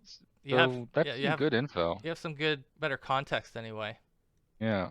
Maybe it doesn't give you your plan yet, but you know that from here, and I'll move us over to the map for a second, that let me zoom in, and you guys are actually down here now at the mine. So each of these hexes takes a full day's travel to get through, and so you would basically be like a day and a half's travel from Fort Sorenko from here, just to give you that sense. The green circle there is the Old Sycamore tree where the Mitflits layer was underneath, and I'm going to delete the circle on the Old Sycamore. The yellow is where you stashed your cart along the roadway, because you had to abandon horse and cart, I believe, in order to get to the Sycamore through the plains. Yeah, it was full of those trenches. Yeah. Yeah, we can basically branch off and go try to find out more about the Hungering Sword. The ranger might be able to help us increase our odds of finding a lizard person, since he's got some tracking ability, and the tracking goggles and that sort of thing will help us with it. Still probably would take a while, but we could do that and just try looking for a lizard for a week or so, and then come back to these guys. Just call it a fact finding mission, or we can just go for the camp and see how things go. I feel like we Figure- might as well just go for the camp. Yeah. There's no guarantee we could find a lizard. But given all our other camping encounters, there's a guarantee we'll find something. Oh yeah, that'll be definitely a lot of something. Maybe even just mentioning the name of the hunger. I'm sorry, what was the name of it? The Hungering sword. hungering sword. Yeah. Maybe even if like when we first go in at that river camp and we just say, bring out the hungering sword, or do something like just to name drop it, might be enough to like raise the alarm and get the Stag Lord out of the fort. If it's an Eldori dueling sword, and there happens to be someone with an Eldori dueling sword, maybe just referencing a hungering sword wants blood or what have you, some euphemism in that regard, make them think that it is now here. Yeah. And get the Stag Lord really interested. Riches and the blade that they're after can't likely refuse that sort of opportunity. Yeah. Playing into the greed. Yeah. Okay, so what will you be telling, regardless of what your actual plan is, what will you be telling the chief and Tartuk the plan is? Because essentially you're in that phase with them that you're going to pitch a course of action to them. I think we'll pitch it by saying we intend to open the encounter by creating a skirmish at the river camp. And we believe we can lure the Stag Lord out of the fort in order to give our kobold fighters the best chance at being effective. And we'd like to let the kobolds spring the trap on the Stag Lord. But what about, are you going to address the river camp? Yeah, that's where we're going to stage the encounter. So we're going to attack the river camp and try to allow one or two of them to escape so that they can raise the alarm, and that will draw out the bandits that are inside the fort. Okay, let's see. Because, so it's, just so you're aware, it's 60 feet, the encampment itself is 60 feet from the Thorn River's north bank, and the camp is 200 feet from the fort. So I'm just giving you perspective on how that's laid out. So that's about how much time you'll have and how much the clearing would be. Okay. Is the fort on which side of the wall, though, is the fort? Because there's that spike wall surrounding the fort that I assume that it's outside. Yeah, it's outside. Yeah, that spike wall is just the perimeter of the fort only. So yeah. I mean, there's not much space between the spike wall and the fort itself. Yeah. The kobolds might be able to block up that or stand guard against that thing so that the Stag Lords could only come through a few at a time. Is the river camp between us and the fort, or are we going to need to sneak around the fort to get to it? No, it's before the fort. Here, I'll put on here. It's just south of the fort. I was afraid that it was going to be like right there or something. Oh. Let's see. We'll do this. Yeah, it's going to be like that, essentially. That's the one that you're going to encounter. There's more than one camp, is what they were saying. That there's some along the road. There's camps along the roadway as well. That's true. Then this was just this is the one that's the closest. Yeah, we might just have to play that by ear because we don't know what camps are going to be occupied when we get there. If all of the camps will be occupied, if only some of them, if maybe they're in different locations. Able to contribute, let's see, what are their numbers that they'll contribute?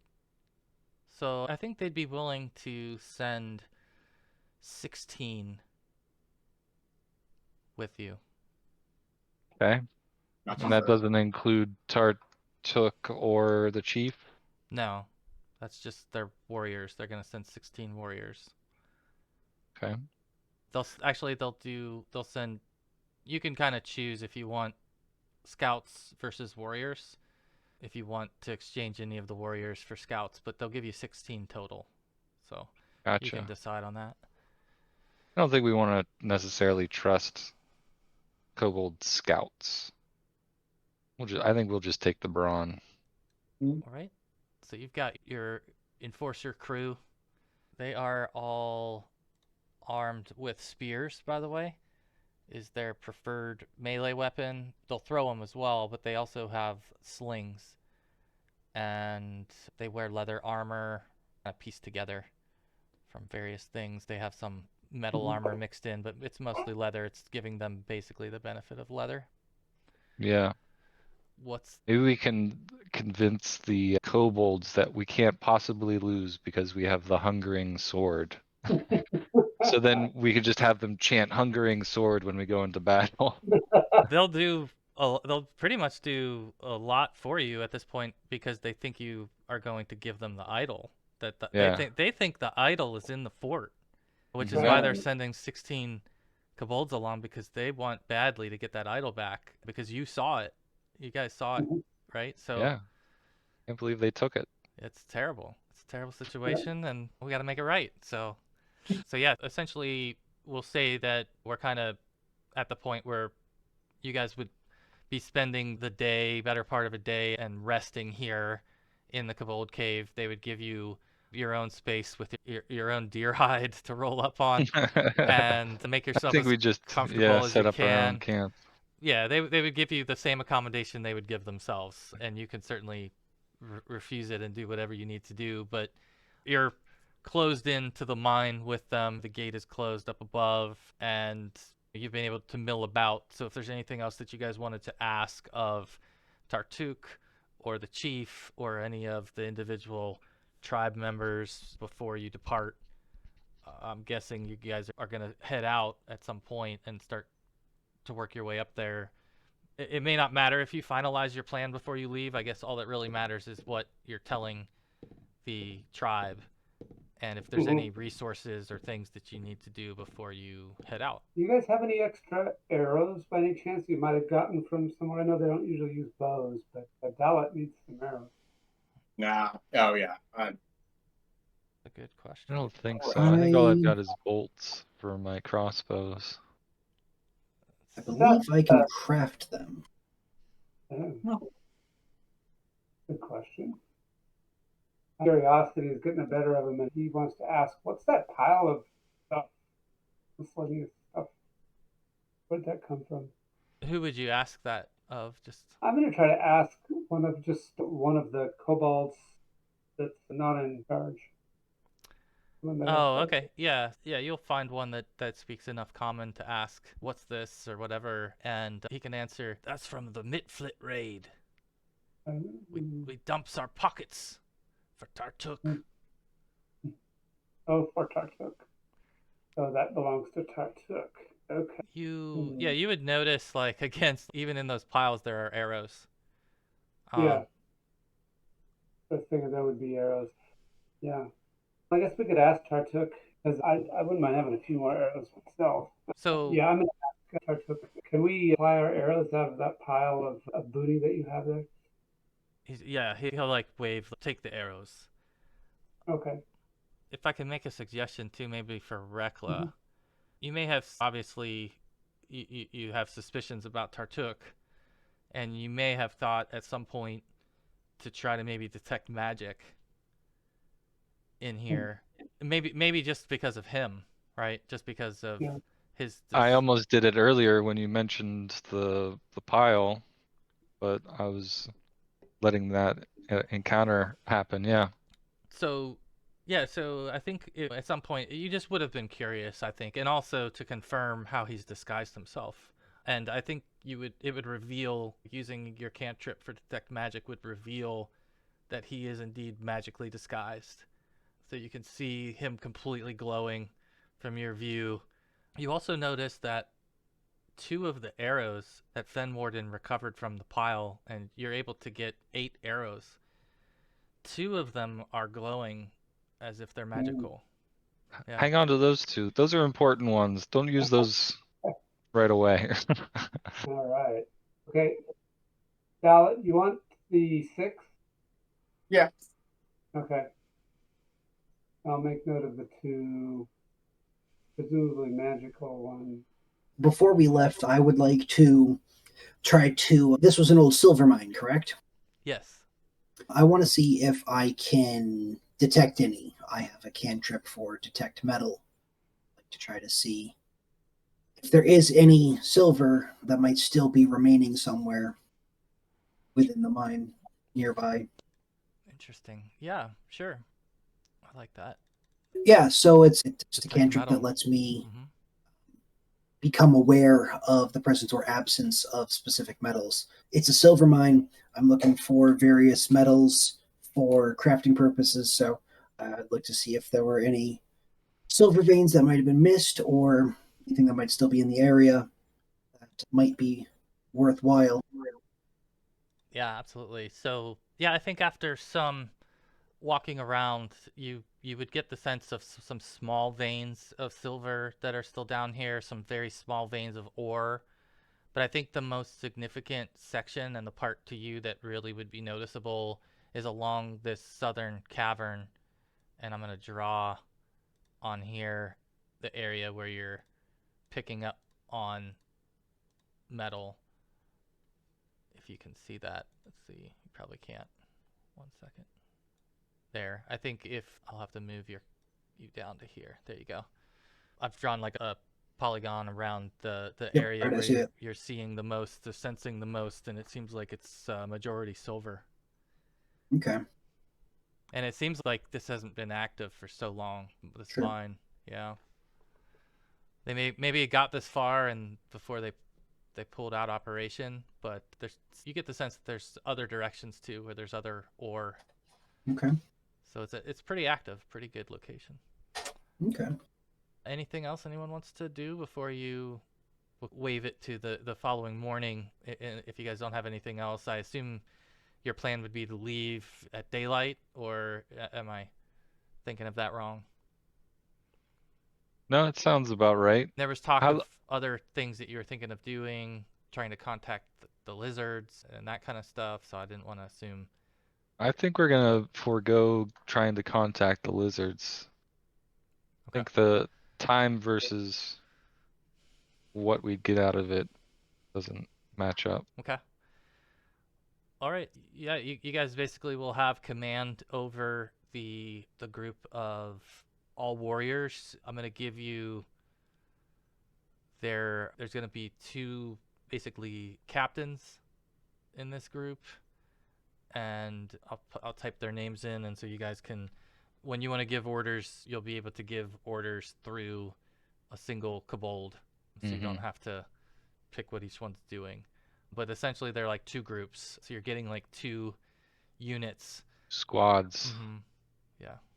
So anything else, guys, that before you leave the safety of the kobold lair, if there's such a thing? Not that I can think of. I mean, I want to know what Tartuccio is going to be up to this whole time.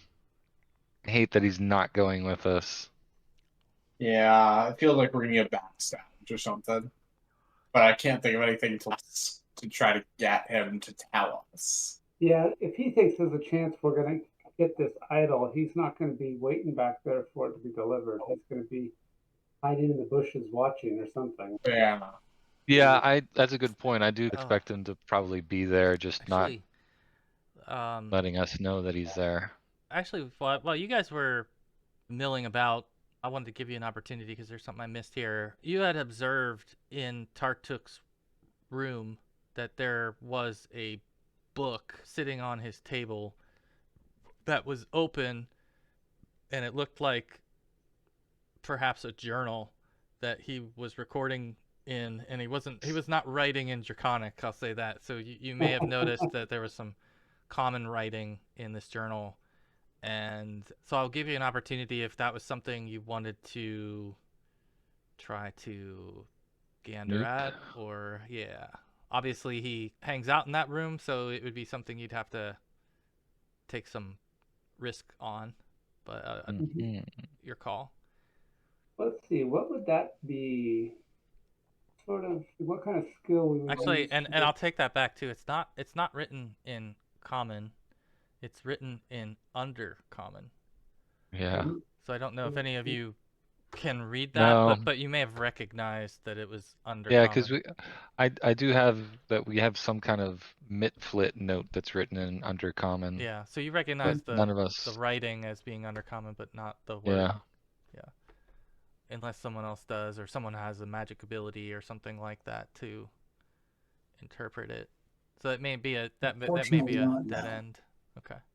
But yeah, anyway, there's that opportunity. I think also I'll wait until you guys decide you're leaving before I get into some of this other stuff. I could try to steal it. I do have a thievery modifier, but he'd notice it missing. Yeah, I think it would just cause too much Yeah. trouble at that point. Yeah. And it's still, we couldn't read it until we found Yeah. something. So, shoot, yeah, I think we have to pass on that one. I don't know a way around it. Okay. Yeah, if we don't have a way to read it, it's not worth it. I don't think I have anything else that I want to do. All right. So then let's fast forward to the following morning. You guys get your rest, so you'll go ahead and get your Constitution modifier or +1 for your night's rest. You can go ahead and restore spell slots and all of that fun stuff for those of you who were down and spent that stuff. And you are going to depart in the morning. Is that the plan? That you'll leave in the daytime and Yeah, I think first light will leave. Do we know how far it is? Couple Day and days? a half, I think you said. Day? a half total. Right. Just over a day. So you'll have one night, very likely. This is actually a decision that you have to make.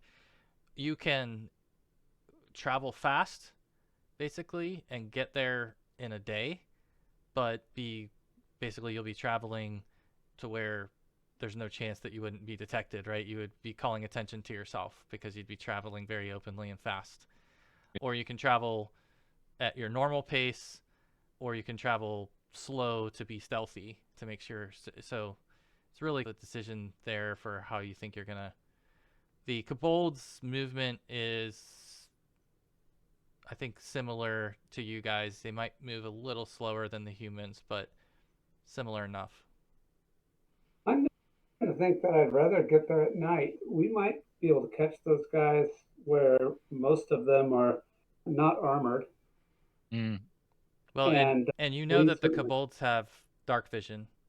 Yeah, So kobolds probably they would fight better prefer to fight at night. Yeah, you would know that too. That's the So chief. it's a day and a half. It seems like we could drag our feet and get there the second night. Yeah, if we could pace it that way, I'd Yeah. be fine with Or that. if I we think just got there early enough that we could set up a camp, Mhm. or at least just be able to scout it out before we began any assault. Take the time and then plan for that evening. Yep. Just get in striking distance, kind of, and Mhm. yeah, okay.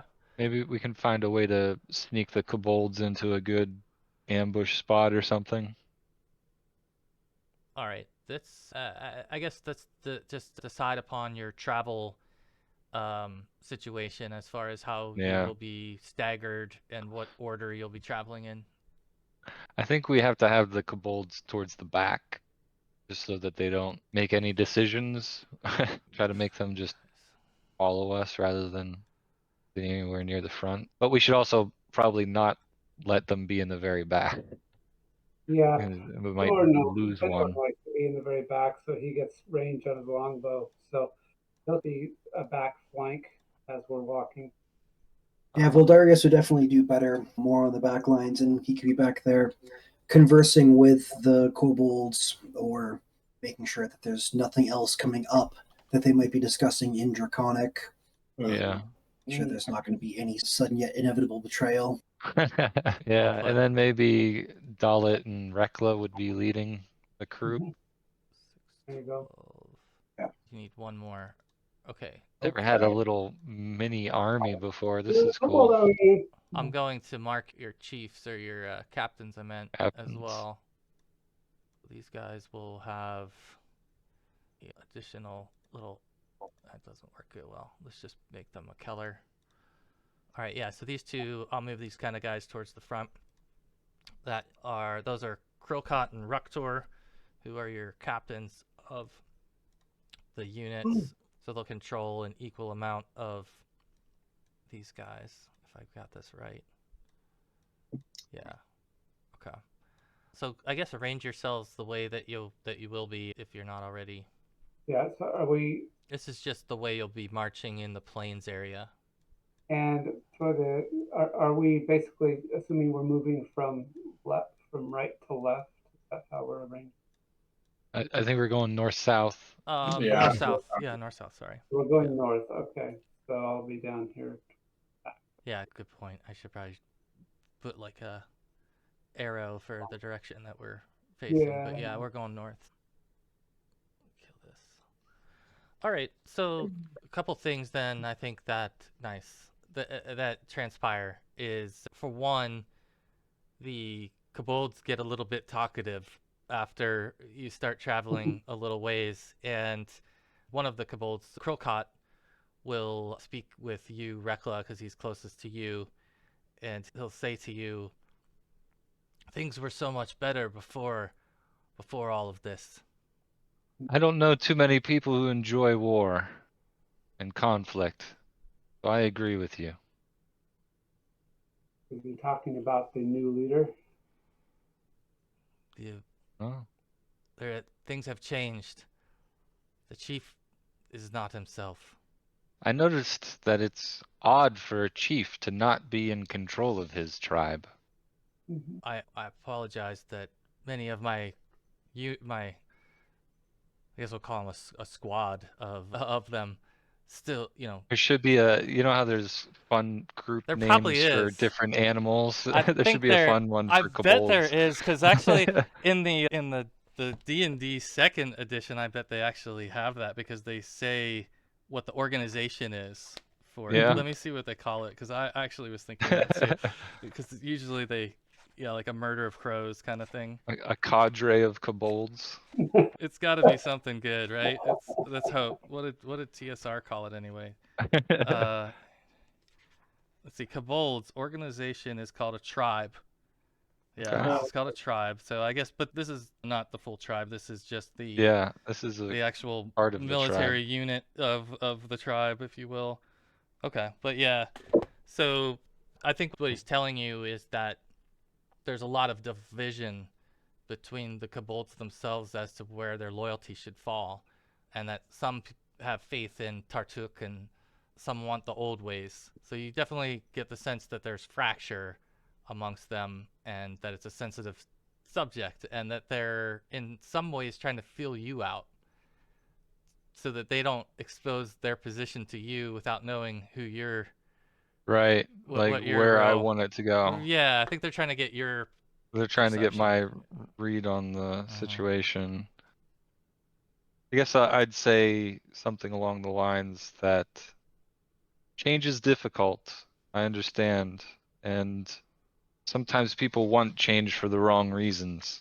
I think your tribe has a strong chief, even if he's not in charge right now. And perhaps now that we're helping each other, we can help you and your chief reach your full potential. Nice. Yeah, I'm almost wondering, is there like an intimidation role or something like that, to where you I can, mean, like, that might be society or diplomacy? Yeah, whatever works best for you. Just make a roll. It'll be good to know, like, how it falls. I mean, I could say it's a religious thing, maybe, or the Yeah, intimidate. I I would don't think I I can would buy religion, almost like you gave a quick, like inspirational knowing a little bit of speech. the Yeah. tribal. Yeah. Yeah, I think that's a fair way. You have to weave it in there that Sharptooth, obviously, maybe he's using the one guy at the moment, but he'll come back and support your leader, your true leader. Tooth knows The one that was anointed by the old long tooth or old Sharptooth. Old Sharptooth. Yeah. Yeah. Okay. Yeah, I love it. I think he loves it too. I think so. Yeah, I think so. I think this is for sure.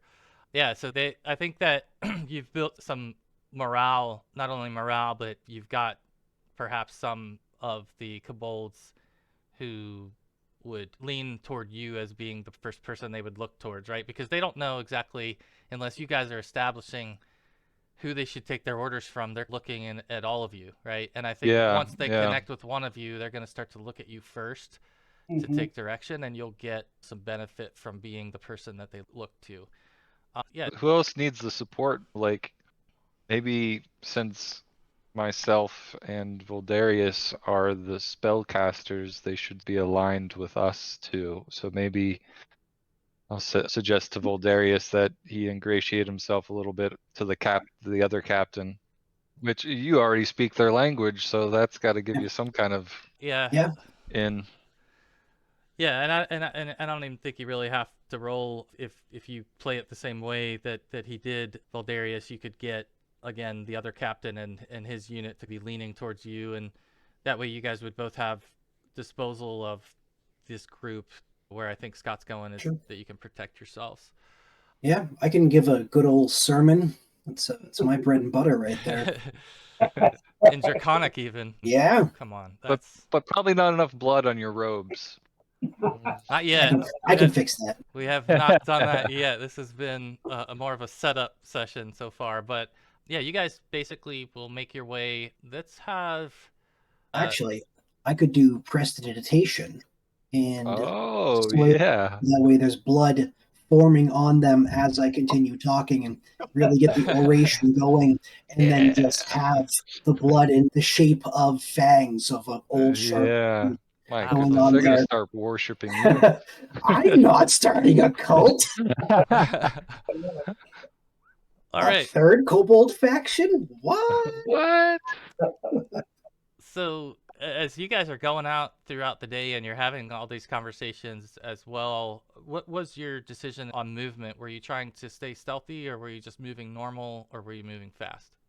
We were definitely not moving fast, and we were trying to err on stealth because we're trying to arrive Okay. nighttime. All right. Yeah, I think stealth. It's better to arrive without losing half our hit points on the way. Yeah. Okay, so let's have Rekla and Dalit, or actually, I'm assuming Valdarius has moved up here to talk with the other Kobold, and while you're up there, I'll have all three of you guys roll perception checks, please.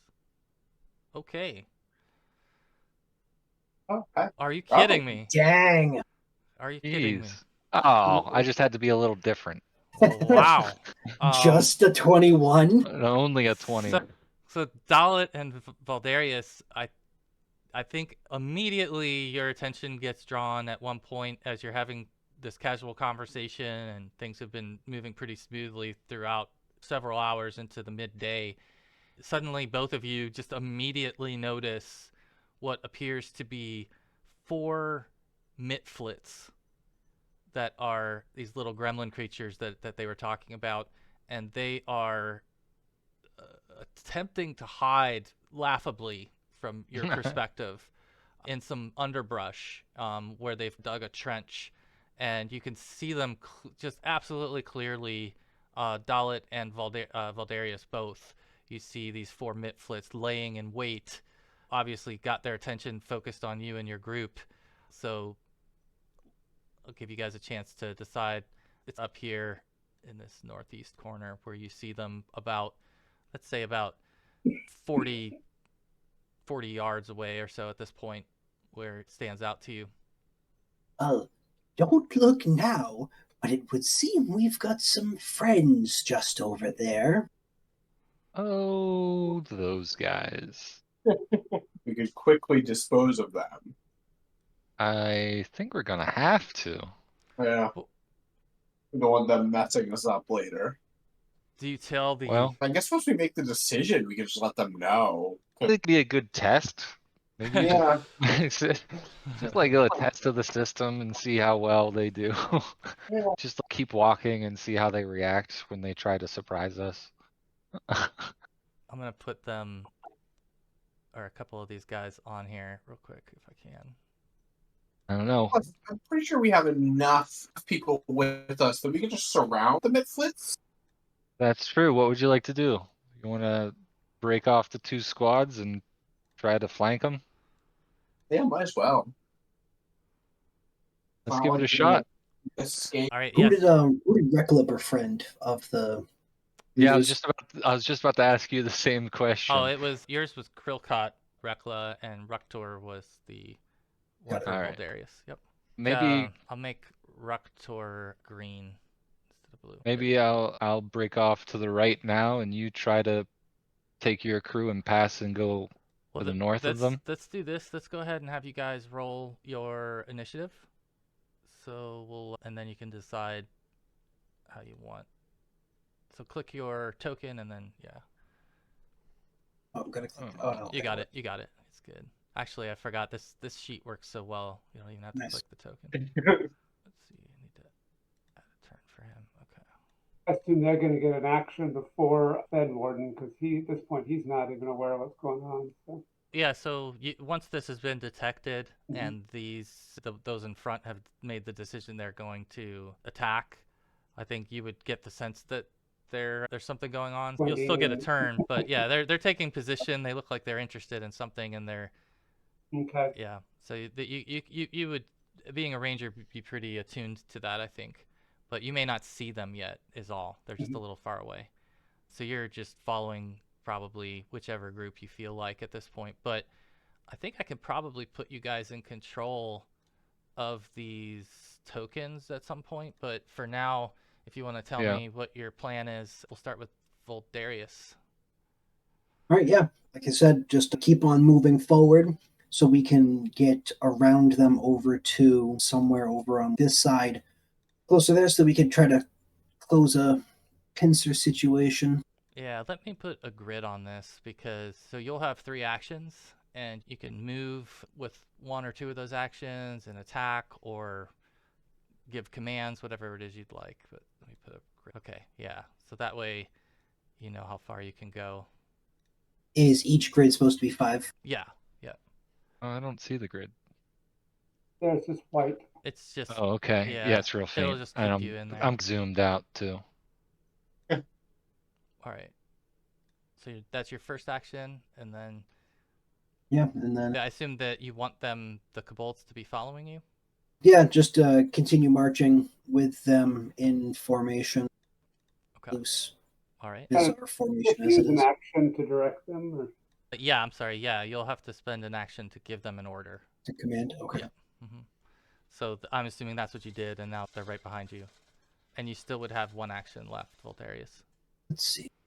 What other options are there for single action ones? If I continue moving, if you wanted to, You could move do again. aid. Yeah, you could move again. Aid is a single action, I think. Yeah, you could do aid.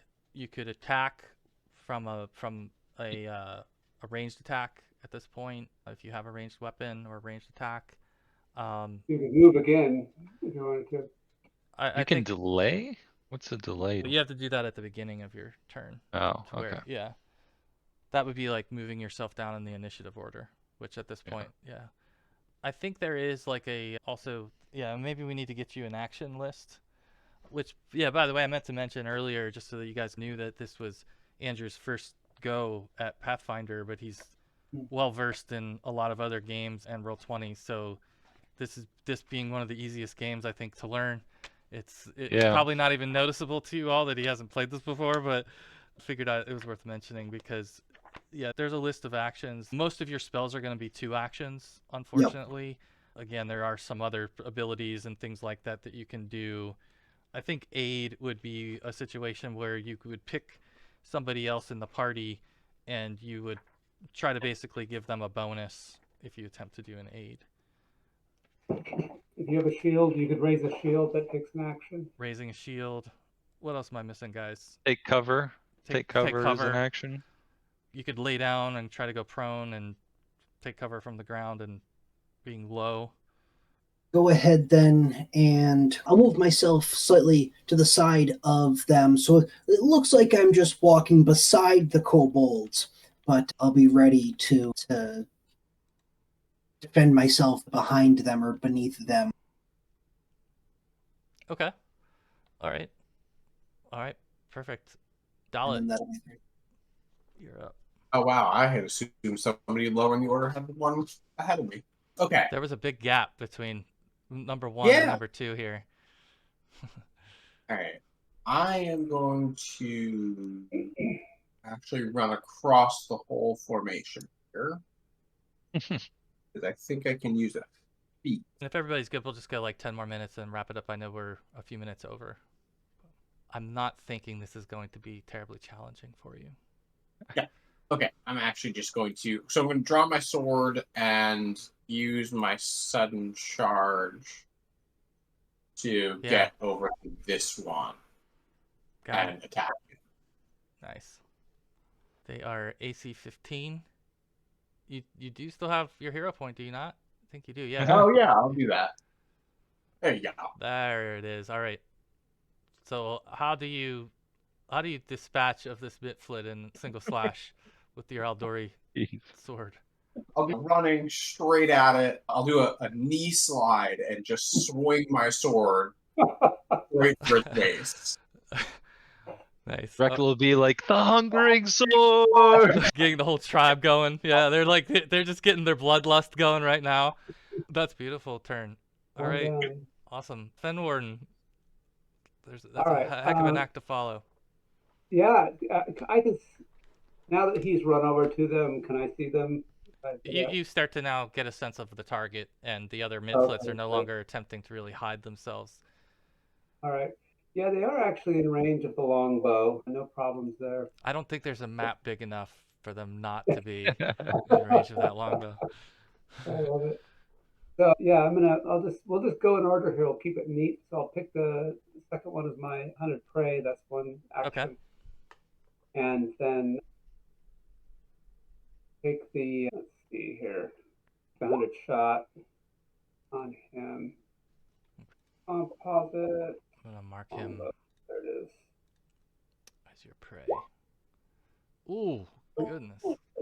That would be a critical miss where you'd have to roll on our critical miss table. I'll hero point that. Okay. Try that again. Much better. That's better. Not much for damage. Actually, no, this is a critical Actually, hit. that would be a critical, Yeah. right? Yeah. Yeah, so you will do 8 damage to that one. Okay.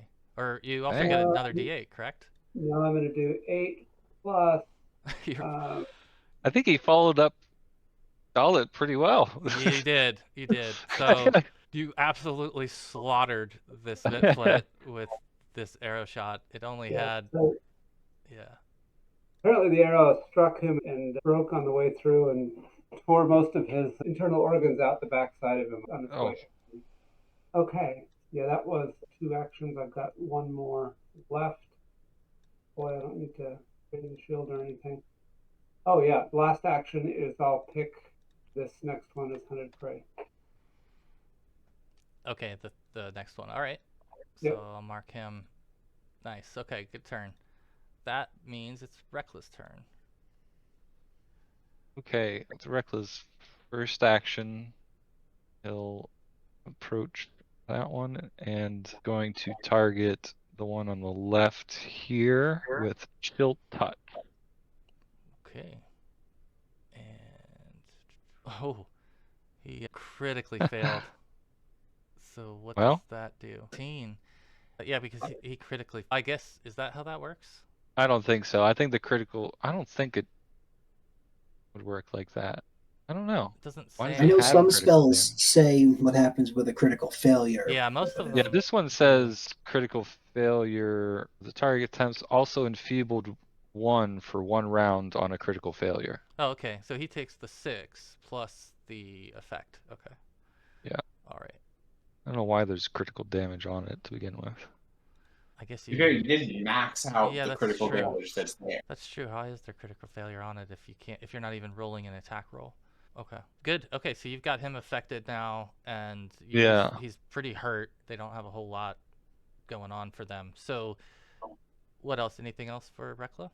No, that would have been the end of his turn. All right. So next will be the warriors, who I think you've spent a turn to instruct to slaughter mitflits. I guess for Valdarius, you would have commanded them to head into battle. For Oh, you're muted. Yep, sorry. That yeah, to be ready and to let the bloodlust take him to victory. Take it over. Okay. All right. So 1, 2, 3, 4. Yep, he can move there with his first action. He will bring spear up and bring spear down and attempt to shatter this thing's. Oops. Okay. Yeah, he got a critical. Oh, yeah. He just skewered the mitflit that Rekla just hit. So this one is now firmly attached to this long spear of the captain. So yeah, he's been dispatched of. He followed your order. The next one, I'm going to switch over. Actually, he's got one more action, and he'll step forward. Let me move him back and move him to the front. There we go. So he's going to step forward towards that last mitflit. In fact, he'll move around it to try to help with the flanking for Rekla. Knowing he's a warrior, that would be a good tactic. And the other warrior would then be up. So I don't know, Rekla, if you had given him any. I don't think you had. I didn't give him anything, no. Okay, so they'll just, I think, keep their formation and follow you, but they won't engage yet. Yeah. And then that leaves the mitflit who remains. He is not in a good position to try to flee here, unfortunately for him. So he might just have to resort to some dirty tactics. He is going to throw a dart at you, Rekla. 19. That's a hit. All right, make a savings throw versus fortitude, please. I will say I'm not taking any damage yet because of my damage resistance. Okay, and you saved. So the tip of the dart is covered, and it fortunately didn't get into your system, at least with the first throw, Yeah. but he's going to throw another one at you. That one's going to miss terribly. And I think with his last action... Does attacking with a ranged weapon in melee range trigger any sort of opportunity attack or anything like that? No, he just has some negatives to doing it, but Okay. no. Yeah. I think then at this point... In Pathfinder, it would if somebody was standing next to him that had attack of opportunity. But yeah, you have to have that as a feat, and typically that would be okay. warrior classes or something like that. Maybe some of the martial classes have that too later on, so it's not typical like it might be in like 5e or something. Sure, okay. All right, I see. Yep. Yeah, otherwise it would definitely trigger that. So yeah, I think this mitflit is out of options. I'm going to go ahead and just bring it back to the top of the order to Valdarius. All right. All right, then I will go ahead, and since Ruktor did some good work, I will go ahead and try to continue that on. I'm going to pull up my warhammer and wave my hand over it and shoot out some needle dart at the remaining mitflit. Miss. Do you want to try? You want to spend your hero point? So you might as well. Yeah, that just lets me roll it again. Mm-hmm. Okay, then yeah, we'll go with that. There you go. Not a critical, but definitely a hit, and 7 damage is not quite enough, but boy is he hurt. He's hurting bad with the needle darts. 3 needles, that's really cool. That's really cool. I like that. And then, yeah, they come back over and I swing them back into the warhammer, or the light hammer. The old... Yes, you still have... We have one more action. Yeah. I suppose I don't need to spend it or anything at this point, do I? No, you don't, unless you want to give another command, like a differing command. Like they're already following your... There's the one there. I don't think I need to okay. worry too much left. We all right. Drastically outnumber that one poor fool. One thing you could do is an aid. If you wanted to aid somebody in their current action, you can do that. But again, it's up to you if you want to do something else. Actually, yeah. So I think with how do you aid on a attack roll? Okay, it's an attack roll. It's an attack roll. So basically, I could see it going like this, where you've already made an attack, but potentially the attack that you made was distracting enough to give some advantage In the to opening. Yeah, to those Okay, closer. then So if I can do something like that, sure, I will. yeah, so go ahead and just do Balance. another attack roll, and we'll see if that was effective. Like with the spell or with With the just needle darts. You can just Okay. use the needle darts again, that's fine. Okay. Mm. So unfortunately it doesn't give the point because you wouldn't have been you needed a 15 or better, and you would have given a Okay. +1 to your ally, but it's worth a shot. All right, good deal. Yeah, it's a use of 8 I hadn't even really thought of. Yeah. Go ahead, Dalit, you're up. Oh, with this final mitflit, I'll just This poor soul. fly there. Who is gonna strike him dead? Yeah, I was thinking about using some combat feats, but I'm not sure I'm going to get the chance to. That's a hit. Oh no. Yeah, that will do it. Enough. So is this another slide? Oh, okay. Do a normal beheading or something. I really think that the kobolds are starting to like Dalit like a whole lot.